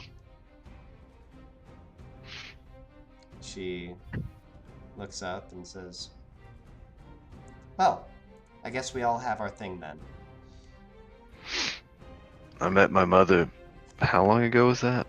Oh, that was only probably like 2 weeks at this point. I met my mother for the first time 2 weeks ago, and she wanted to sacrifice me.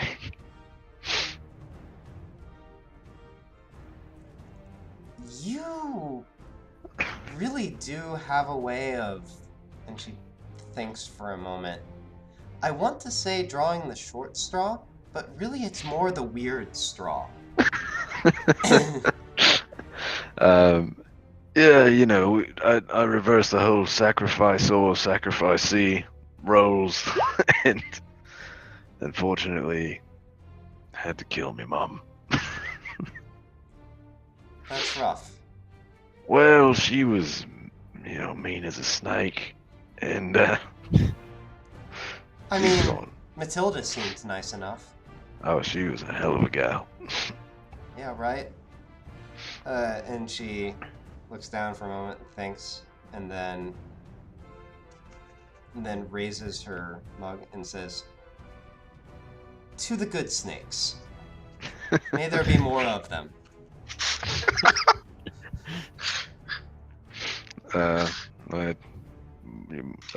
I'll do it. My daughter calls it bump cups. We bump cups.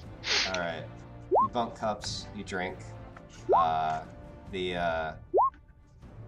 okay. I'm gonna scene transition unless you want to do anything other than talk. No, for now that's fine. All right. And we are actually... Let me see here. Okay, let's jump over to Maxis. So Maxis, you get to this party. You step inside. A few of the drinking soldiers sort of look at you a little funny and then just sort of say, "I don't want to mess with that," basically is the look that they have on their faces. You sort of step in and eventually find sort of towards the back the two. So the room that you step into is just a fairly nice like wooden room. The thing is it's like a wooden house. It's sort of laid out. There's like a stairwell in the center. You come into like a living room in the front that's pretty large. Goes into a kitchen in the back, and there's actually like a backyard off of that, which is really unusual for Citadel, actually, to have any kind of yard. Over to the right, stairs go up to the top, and there's like a head in there. But you notice and there. I'll also say like a lot of stuff is like pushed up against the walls. Basically, there's just like some stools out. There are a couple tables. You see some people playing cards and dice. You also hear something shouted as you walk in about an arm wrestling competition. All right, so I'm just gonna walk in and you'll be like, "All right, I was promised a beer and an arm wrestling competition. Who's doing this? Let's come on." And as you come in, so there were two soldiers before. One of them was like kind of awkward around you. The other was just sort of more, easygoing. The easygoing one sort of looks and says, "Hey, it's the savior of the beer. Everyone, give a round of applause for the savior," and they all clap their hands. I take like a bow, but then realize that like I would probably be ducking already from being. Is this room large enough to fit me for the most part in it? Barely. Or am I just say, or is my head like touching the ceiling? There's chandeliers, so like yeah. If you walk too exuberantly, you'll hit your head. Nah, it's one of those. Okay, so yeah, I'll just give a mock bow more or less without trying to freaking hit my skull on top of this thing. Yeah. And then I'm gonna get a drink and see if I can get in on. I'll probably arm wrestle. Like, give me the strongest dude in here. Okay, well, and I'm gonna. So you actually see a guy drawing up brackets. It appears that they're setting up an actual competition here. I don't know. Yeah, I probably wasn't gonna like come here for an extended period of time.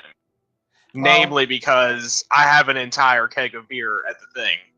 Okay. But so you would you ask about the nature of the competition? Sure. All right.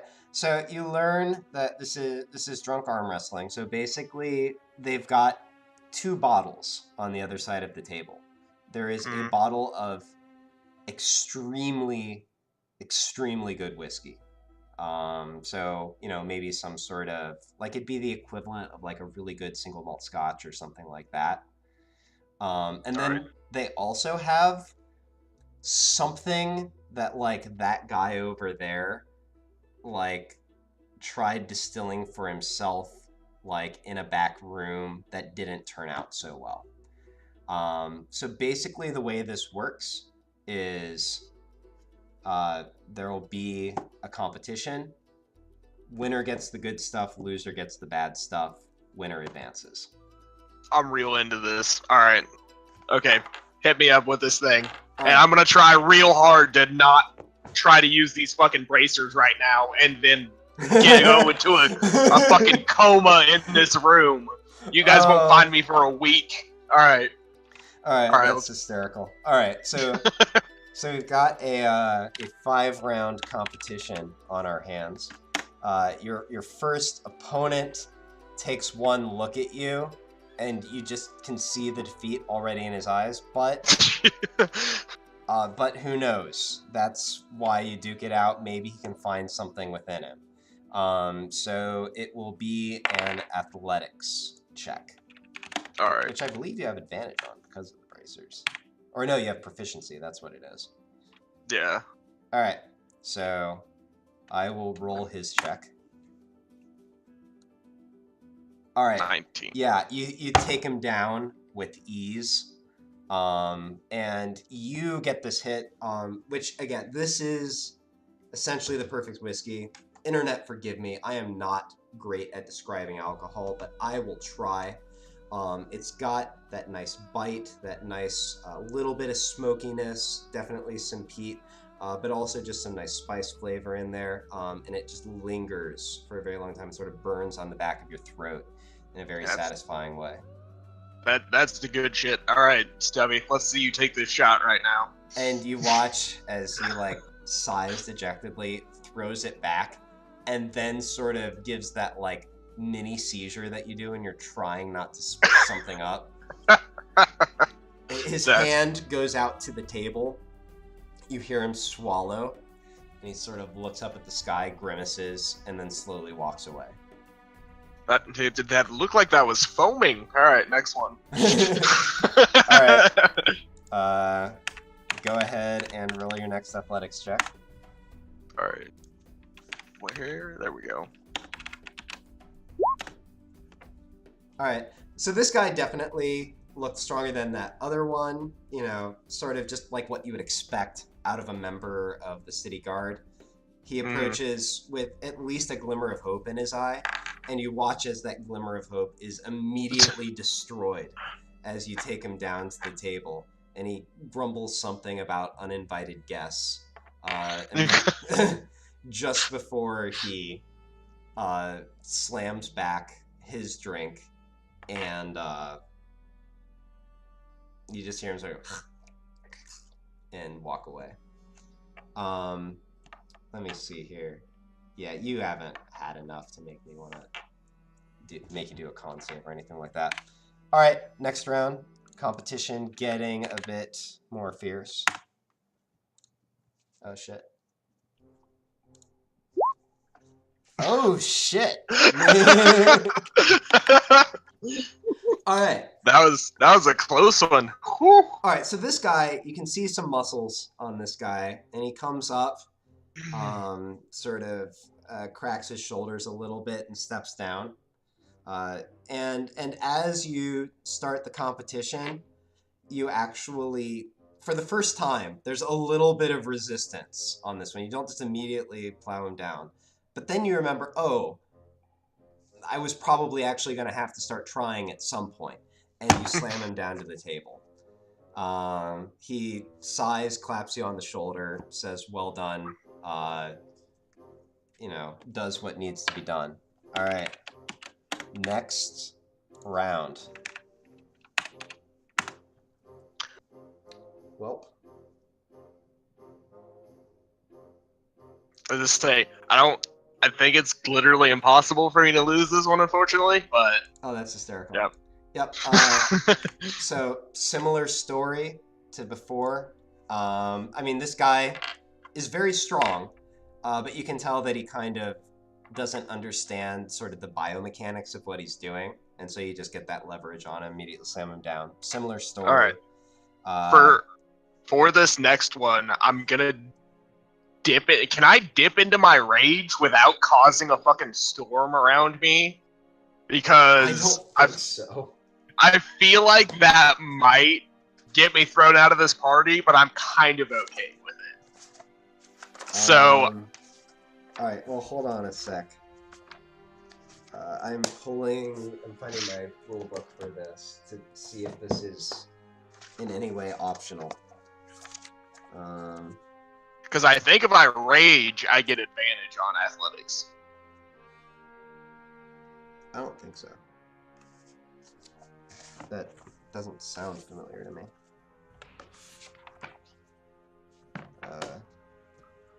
All the rule books right now.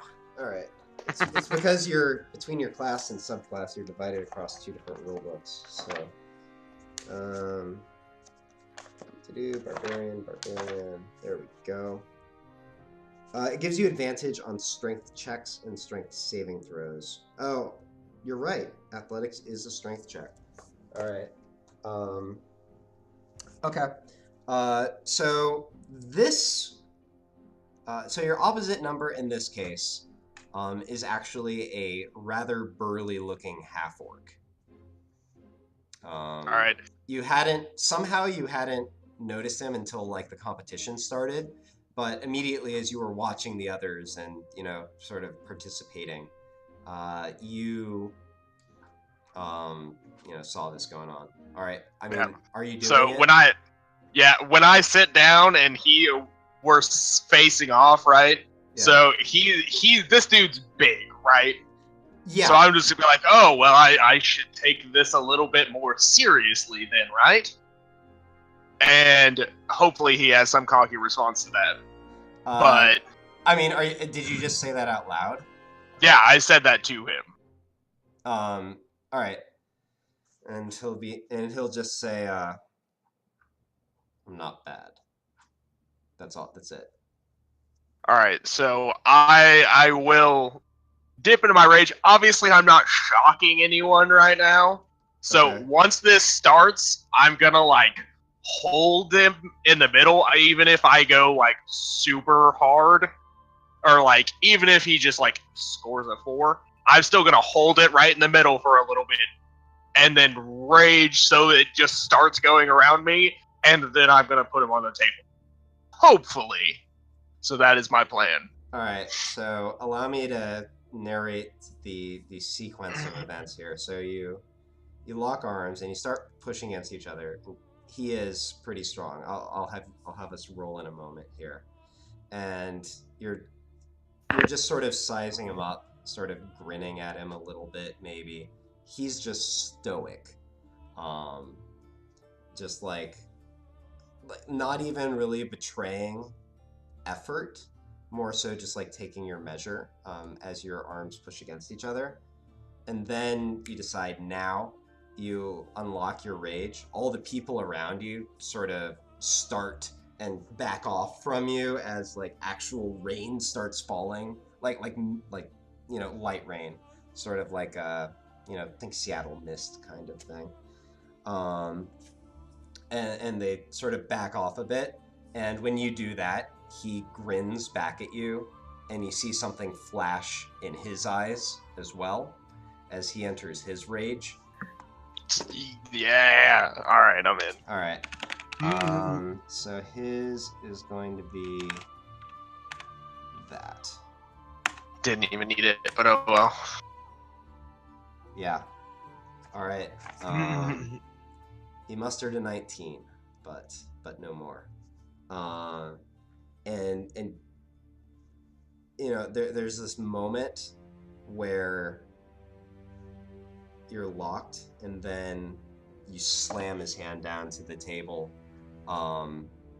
The place starts to go crazy. He just sort of shakes his head, tips an imaginary cap at you, turns around, takes his glass of the bad stuff, slams it back, sort of, and as he's gripping the glass, you hear the glass shatter as he just grips it, basically. He takes your glass, hands it to you. I'm gonna drink that shot, and then I'm gonna tell him to pour me one of the awful ones too, because I want to know what the fuck that is like. Okay. Yep. He grins a little bit, grabs it, pours you a shot, hands it to you. All right. Do I need a con save for this one? You know what? Sure. All right. Let's hope I don't throw up in these people's houses. I mean, I just fucking made it rain in here. What the fuck do I care at this point? Okay, no, you don't throw up. You take it fine, but allow me to try to describe the flavor of this. So all right, it has sort of the consistency and mouthfeel of just like vodka, but like so like think of those like bad flavored vodkas that just have like really like candy, fruity sort of flavors in them, except like cake, UV cake. Yeah, except like the fruit in this case is not actually fruit. It's like a mixture of like sweaty socks with cardboard, and just a hint of like rotten lemon. Oh, Jesus Christ. It was real good. Keep trying there, Jake. Jesus Christ. All right. All right, boys. I'm gonna head back. That was funny shit. I'll see y'all later. Hopefully, we all don't die to demons. See you later. And then I'm gonna head back. And you hear behind you, "To not dying, not dying." All right. And with that, we are going to jump back over to Aaron. Woo! So, I Aaron. should have taken the bottle of good whiskey with me, but oh well. Aaron, you've got a rather crazy party going yourself. Lots of crazy party things are happening. There are some people making out by this point. You're not quite sure. One or two may have taken a room, but mostly the party is still going at this point. It's, again, standard party stuff, except the food is better than a standard party thing because you got an entire temple backing you. The decor is very nice. Lots of, sort of black, red, and silver are sort of the colors of the room. Lots of just like ornate filigree, a couple statues here and there. You've got what? So let me think here. For music at something like this, so like the true hard rock instruments haven't necessarily been invented in this world, but you've got sort of a mixture of strings and drums that are just keeping something fairly lively and loud. Let me see here. Moira is sort of trying to keep like in the most like don't look too hard at me kind of location here. So like not in the center for sure, but not on the wall either. Like she's in the group just sort of trying to blend in with everybody. What are you doing? Anything in particular? I am thoroughly enjoying the party. All right. So this continues for some time. Eventually, there's some dancing, some good times. It lasts fairly late. Finally, the group starts to thin out a little bit, whether because people are going home or people are going deeper into the temple. Probably a mix.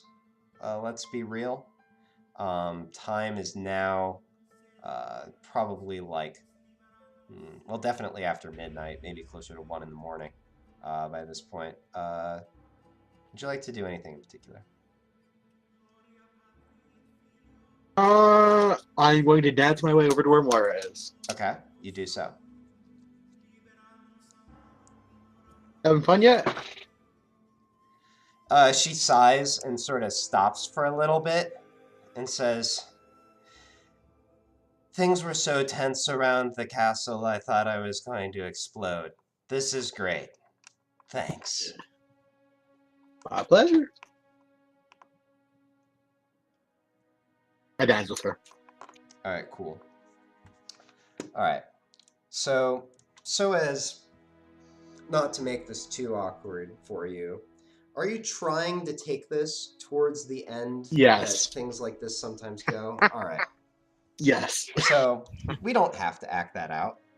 But I do, for plot reasons, I do have to say some of what happens here. So the door does not close and the camera pan away. Oh no, the camera is going to follow this for just a little bit. We are, however, mostly... Yeah, all right, so let me find my thing. All right. So you find yourselves a place. The normal sort of like lead-in stuff starts happening. There's some kissing and whatnot. I need you to give me a dexterity saving throw. A what now? A dexterity saving throw with disadvantage. I'm incredibly concerned about why this is the thing you're asking of me, but okay.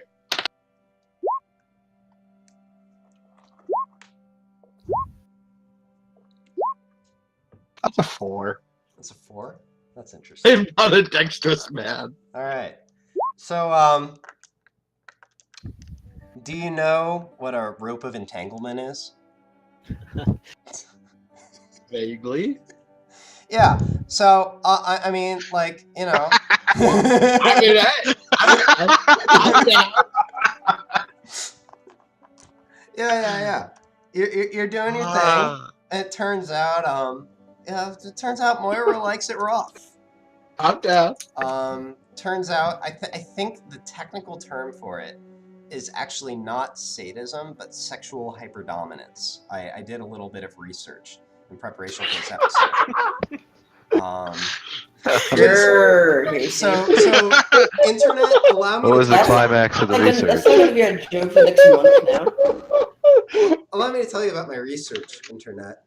So it turns out that sexual sadism, even though it's colloquially used for just like, a preferred brand of kink, like it's actually in the DSM. It's like the main like psychology Bible, basically, as a disorder. And so like the technically correct term for somebody who's like into sadism but not in a pathological way is sexual hyperdominance. All right. So happily, Aaronin is down with this. That being said, Aaronin, give me an insight check. Insight? Insight. That is a 10. Oh, you know what? I meant to give you advantage on this. Try one more time. That's also a 10. All right. So yeah. So you do this thing, and basically, you're just like, huh? Didn't realize this was gonna happen, but I'm down. And then, of course, let's make the mandatory rolls. So give me a charisma check and a constitution save. A straight charisma check or a save? Straight charisma check and constitution save. Just, I don't really need to narrate what these mean, but, this is for performance. All right.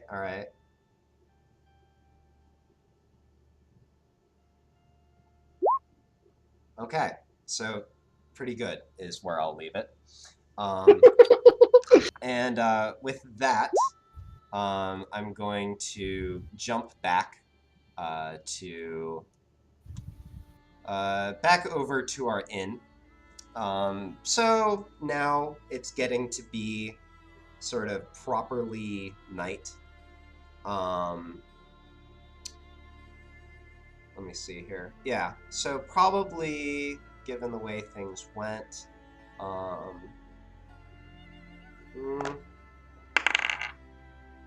yeah, so Kane and Clean, the two of you get back to the inn, sort of look around, don't necessarily see anyone. While you're sort of deciding what to do, Maxis actually follows in shortly behind the two of you, and you meet sort of in the entry tavern area. Fallon is still off at this point. So I see who ended up coming with them?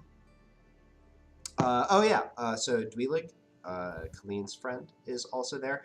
He is a 18-year-old man.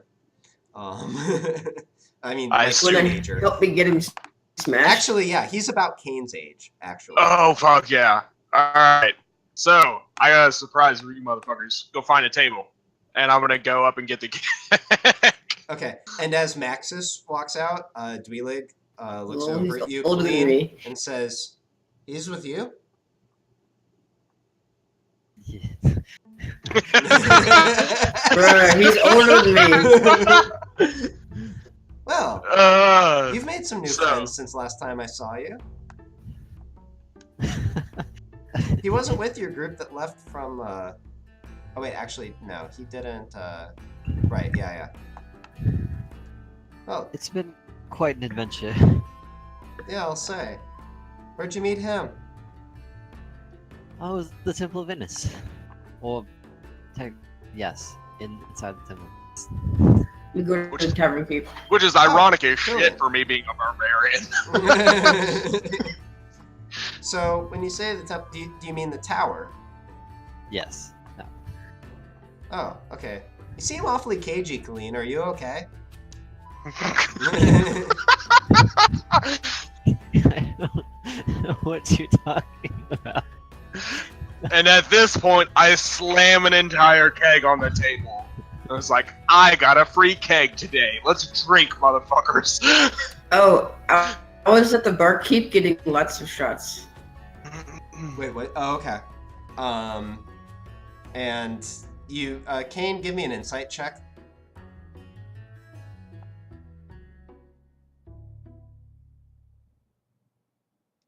Did everything die? Or is that... All right. I'm good. I didn't hear anything from Kane, though. Oh, no. Hello. He said he was at the bar getting a lot of shots. Oh, okay. So the barkeep sort of looks over. Yeah, I probably didn't need to make you make the insight check, but I'll explain if you don't catch any of this. He sort of looks back. Okay, no, this is why I had you do it.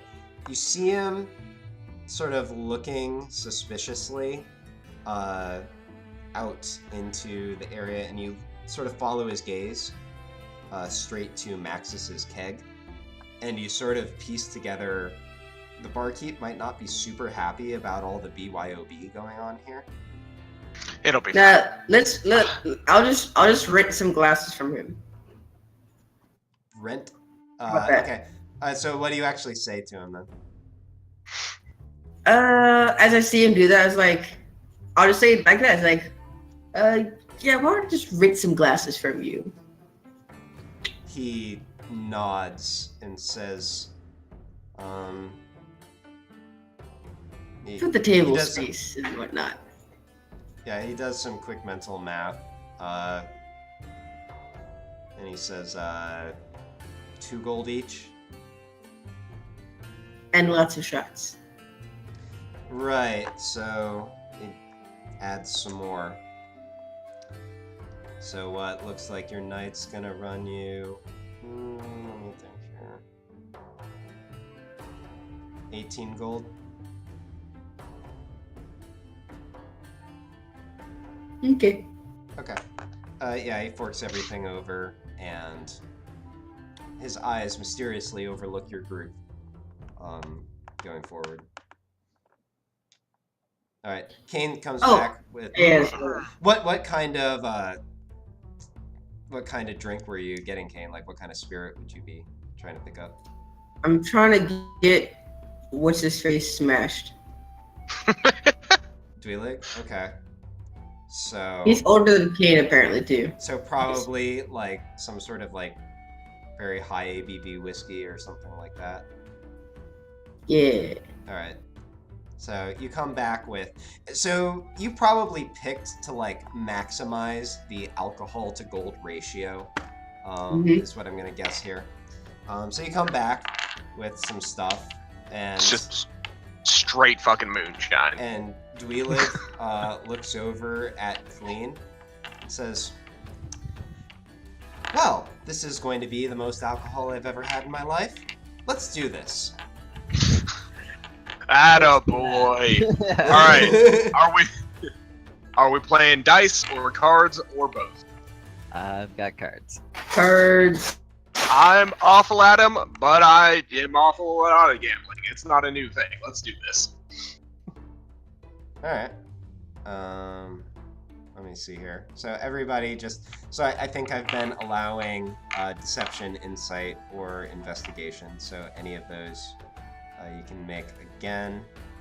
I guess Dweelig's best one is this. I have literally none of them. Actually, none of them. All right. And I roll a 3. Okay. So let me see. Good thing we're not gambling, and you have a high constitution. So yeah. so once again, like Colleen does pretty well, but Kane finally, dusts the rust off of all of his practice from before, and like, what? So Kane has historically sometimes been in this weird spot with the group where sometimes the interactions are a little bit awkward, but drinking and watching Kane play cards, you have this thought force upon you like, wow, Kane is really smooth. And you just realize these certain skills that he's picked up, ability to blend into situations like this, and you're like, huh, not bad. What did you put in my drink? So Maxis Don't tell me you're already drunk, Maxis. Yeah, Maxis has been pre-gaming quite a bit. So while he might normally get considerations due to his size, I'm going to say everybody make a Constitution save. Alright. You saw my message, right? Oh, too well this time. All right. So most of you are holding up okay, though. But Colleen starts to sort of like slur her words very noticeably, which is funny because, I mean, granted, she is the smallest one of you. It makes some sense, but it's also funny because she's like the one who like has that sort of natural grace normally, and that is just unraveling before your eyes right now. I knew I should have like switched to drink stop for water. I almost did it. All right, let's do one more card playing check. This time, Colleen with disadvantage. Alrighty. Doing okay. Oh yeah, not bad. What do you mean both reds don't work together? This is bullshit. Okay. So I'm dealing the cards, I'm stacking it so that what's his face? Yeah. It gets like the worst possible hand and drinks the most. And Colleen stops. Doesn't have to drink anything this hand. Okay. So Kane starts fixing things a little bit. Kane, I want you to give me deception to see if you can like space this out right to have it not be super obvious what you're doing. I don't need your help. Oh yeah, totally. No. Well, you know what? Actually, everybody else give insight. We be Rogan today, boys. I swear to God, if I get a good... You son of a bitch! All right. So Dweelig and certainly Colleen don't have a clue. Incidentally, Colleen, any checks you're making during the scene, they're just all at disadvantage. But Maxis, somehow you like your brain goes back to the Ice Palace when you saw Kane like demonstrating how to stack cards. You have some idea what to look for, and you notice him as he's shuffling do a couple little wrist flicks. At one point, you notice a card sort of go from the top to the bottom, and you're like, "You little shit." What do you do about it? Do you do anything about it?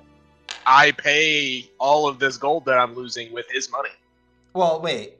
I thought that we're not betting for gold. It's a drinking game. Yeah, I'm fine with this. And I'm setting the cards so that the new guy has to drink the most right now. Yeah, that's fine. I'm fine with this. All right. I give him. If I notice him notice me, I give him a wink. Yeah, I was just say I will return this wink, and it will be funny. All right. So as this continues, now the rest of you have to drink some. Mostly not. Colleen, mostly not actually, although she's already pretty far gone. So considering how much you have made Dweelig drink, his next check is going to be disadvantaged.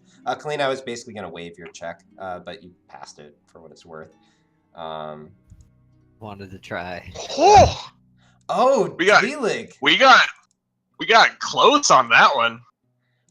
The man with the -1 con is holding up. He's holding up, kids.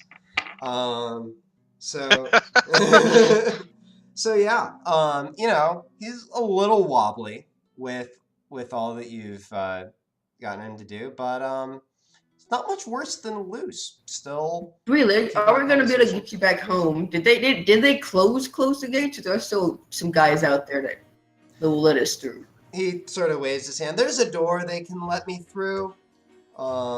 If you have the papers for it, I should be fine. All right. Yeah, I'll make sure to get you home after this. Although he Do a sort couple of more thinks to hands. himself.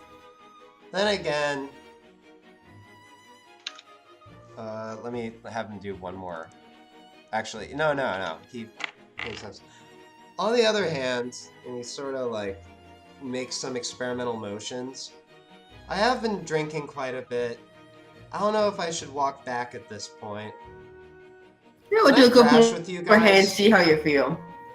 We'll do a couple more hands, see how you feel after that. Right. Let's do it. All right. All right, Udo Moss. Yeah. One more round. Are you still stacking the deck, Kane? Oh, hell yeah. Okay, then you can give me sleight of hand. Everybody else make a normal check. Nailed it. Okay. All right. Yeah. So Maxis, you're continuing to lose quite a bit. Continuing to have to drink quite a bit. Yeah, it happens. That's what's. Otherwise, Kane's sort of directing traffic mostly as he's done before. So we're gonna make I one gave last. Go I ahead. gave him good cards, and he's like, "Oh no, these are terrible cards. I don't know what's going." That's hysterical. You're like, I have the best cards. I'm holding them backwards. Shit. Man, you're like the Trump of whatever. cards. I've got the best cards. I've got the greatest cards. No, okay, sorry. Anyways, all right. So Maxis and Dweelig are going to be at disadvantage on this one. Colleen and Kane actually both make the check. I'll say you had to drink just a little bit more, but Dweelig and Maxis at disadvantage. Damn. All right. Well played, Maxis. All right. As expected.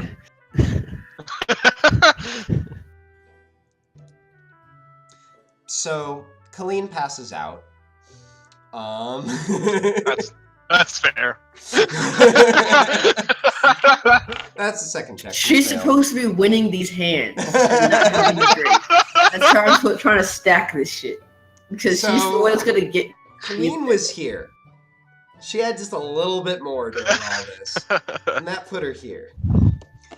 Wait, no, Clint, you didn't have to drink that. You won. You don't Tell me understand. what to do. So Dweelig sort of looks over at Colleen, and you can tell he's going a little bit at this point too, but he sort of blinks and says, "Right. Well, I just met you guys today, but you guys are great. This has been a good time."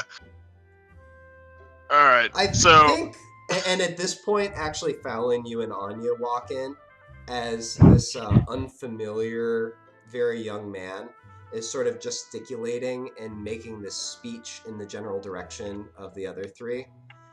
But I think I need to take care of my friend. She probably has a key or something on her, so I'm going to get her back to her room.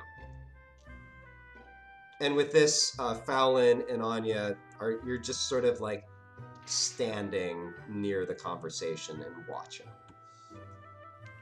I look at Kane and I just am like, she doesn't have a room key. You realize this, right?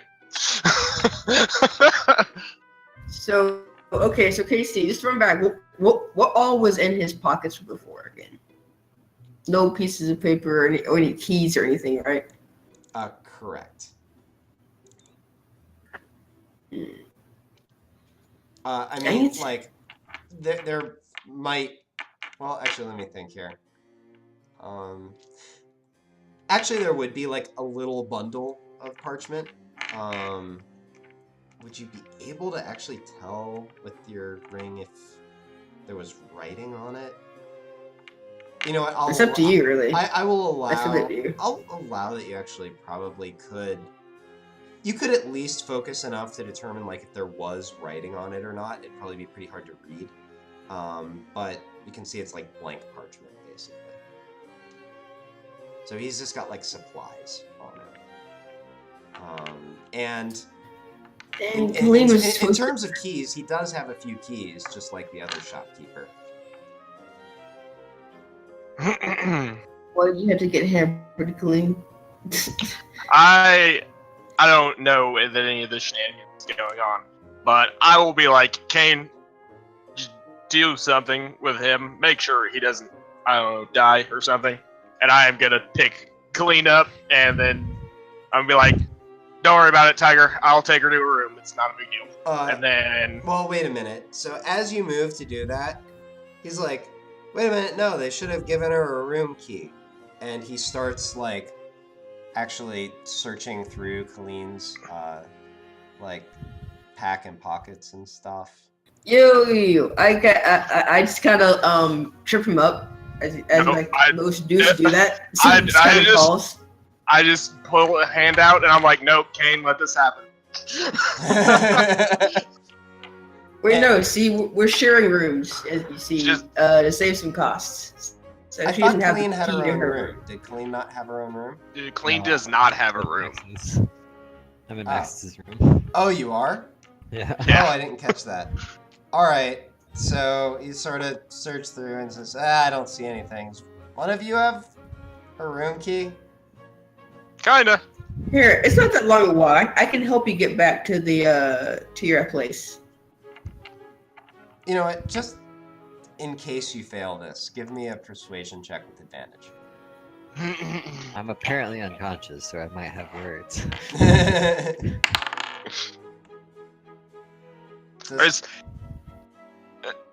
Go ahead. Is he or is she unconscious, or is she just like? Is she at the point of white girl drunk that she's just like, is this the thing? She could probably be roused. Like, she has sort of passed out, but probably if you like slapped her a little bit. Wait, what? Right, Can I say? He's about to rally. Can I try to wake her up? Yeah, sure. How would I do rallying? Yeah, no. You sort of slap her and she comes back to consciousness. You're pretty out of it, Colleen, but you are aware. What is it? I'm up. I'm ready. Here, Dweeleg, just wait by the door real quick for a second. Alright. Your friend is very concerned that you don't have a room key, Colleen.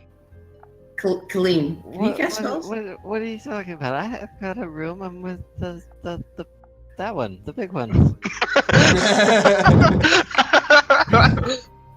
Colleen, can you cast spells still? What? Are you okay to cast spells right Oh now? my god! Please cast a spell. What do you want? Can you like open stuff? Open stuff. I can open stuff. What am I opening?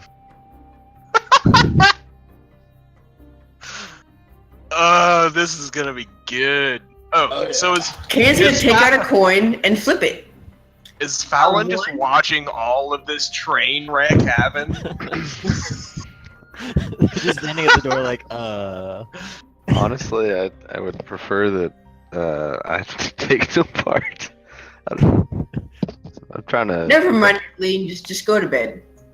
Well, Dweeleg, you just stay here, Dweeleg. It's too long a walk. Well, I gotta get somewhere. Here, who am I? Hold on, is he trying to get in the room with Colleen? I don't think you have someone in the room. I think it's just you. Okay, you can bunk with me, Dweeleg. It'll be fine. Alright. I even stacked the hand so you wouldn't get smashed. And you just got smashed. well, now I have to open The plan was perfect. You don't understand. It is necessary. No, I flipped it. I flipped a coin. We're not doing it anymore. We're not doing it right now.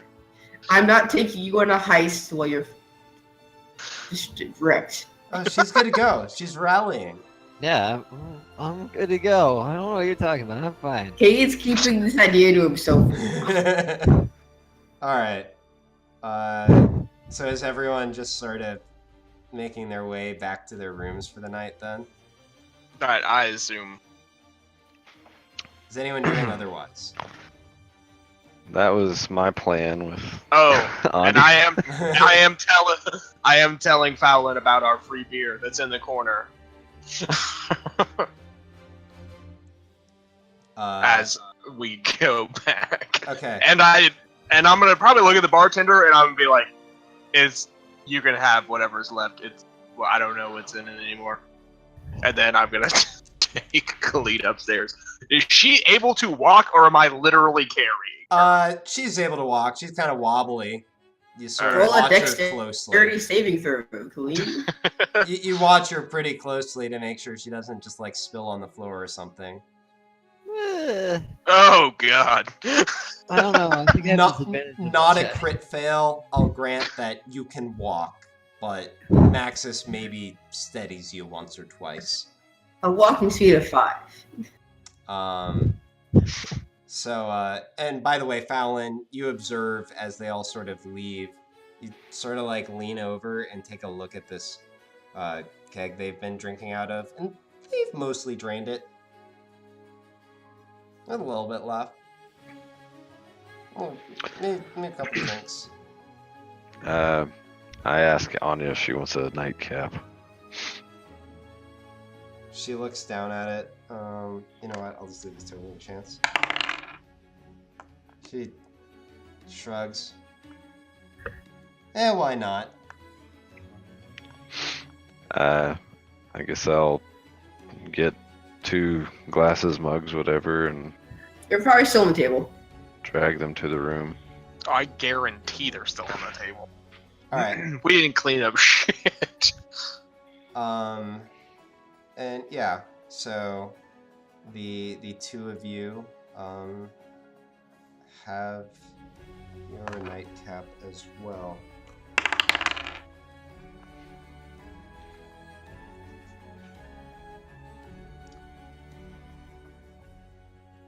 Give me a charisma check and a con save.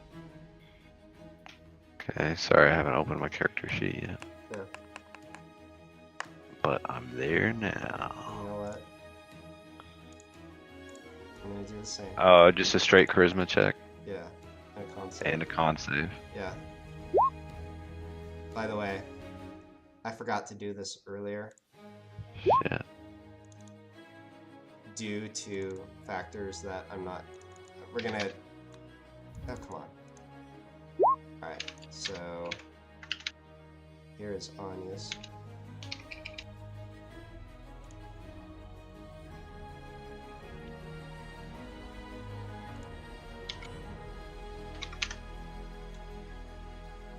It's alright, she likes you. Alright, I forgot to do this earlier, but allow me to do Moira's as well. And because reasons, she has advantage on both of these.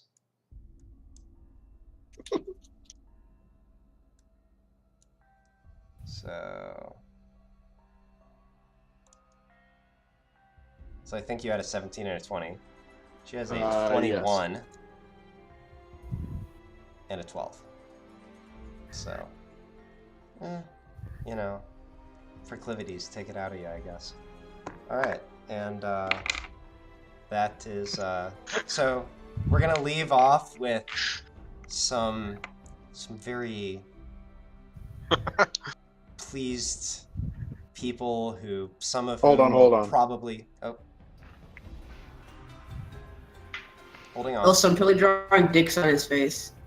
Say, what do you say? He said hold on, I thought. You alright there, Spork? I was just about to Yep. wrap up. I hear sexy sax in the back. Just needed a little careless whisper to end this off. Alright.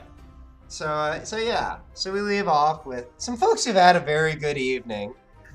Many of whom might feel rather bad in the morning. But yeah, it was a night. Incidentally, just to remind you now, despite the amount of alcohol that has been consumed, you are taking a long rest, and I will grant that you get all your various long resty things. The only penalty will be you'll wake up kind of late tomorrow. All right, and that is where we will leave off. Goodbye, stream. Thank you for joining us.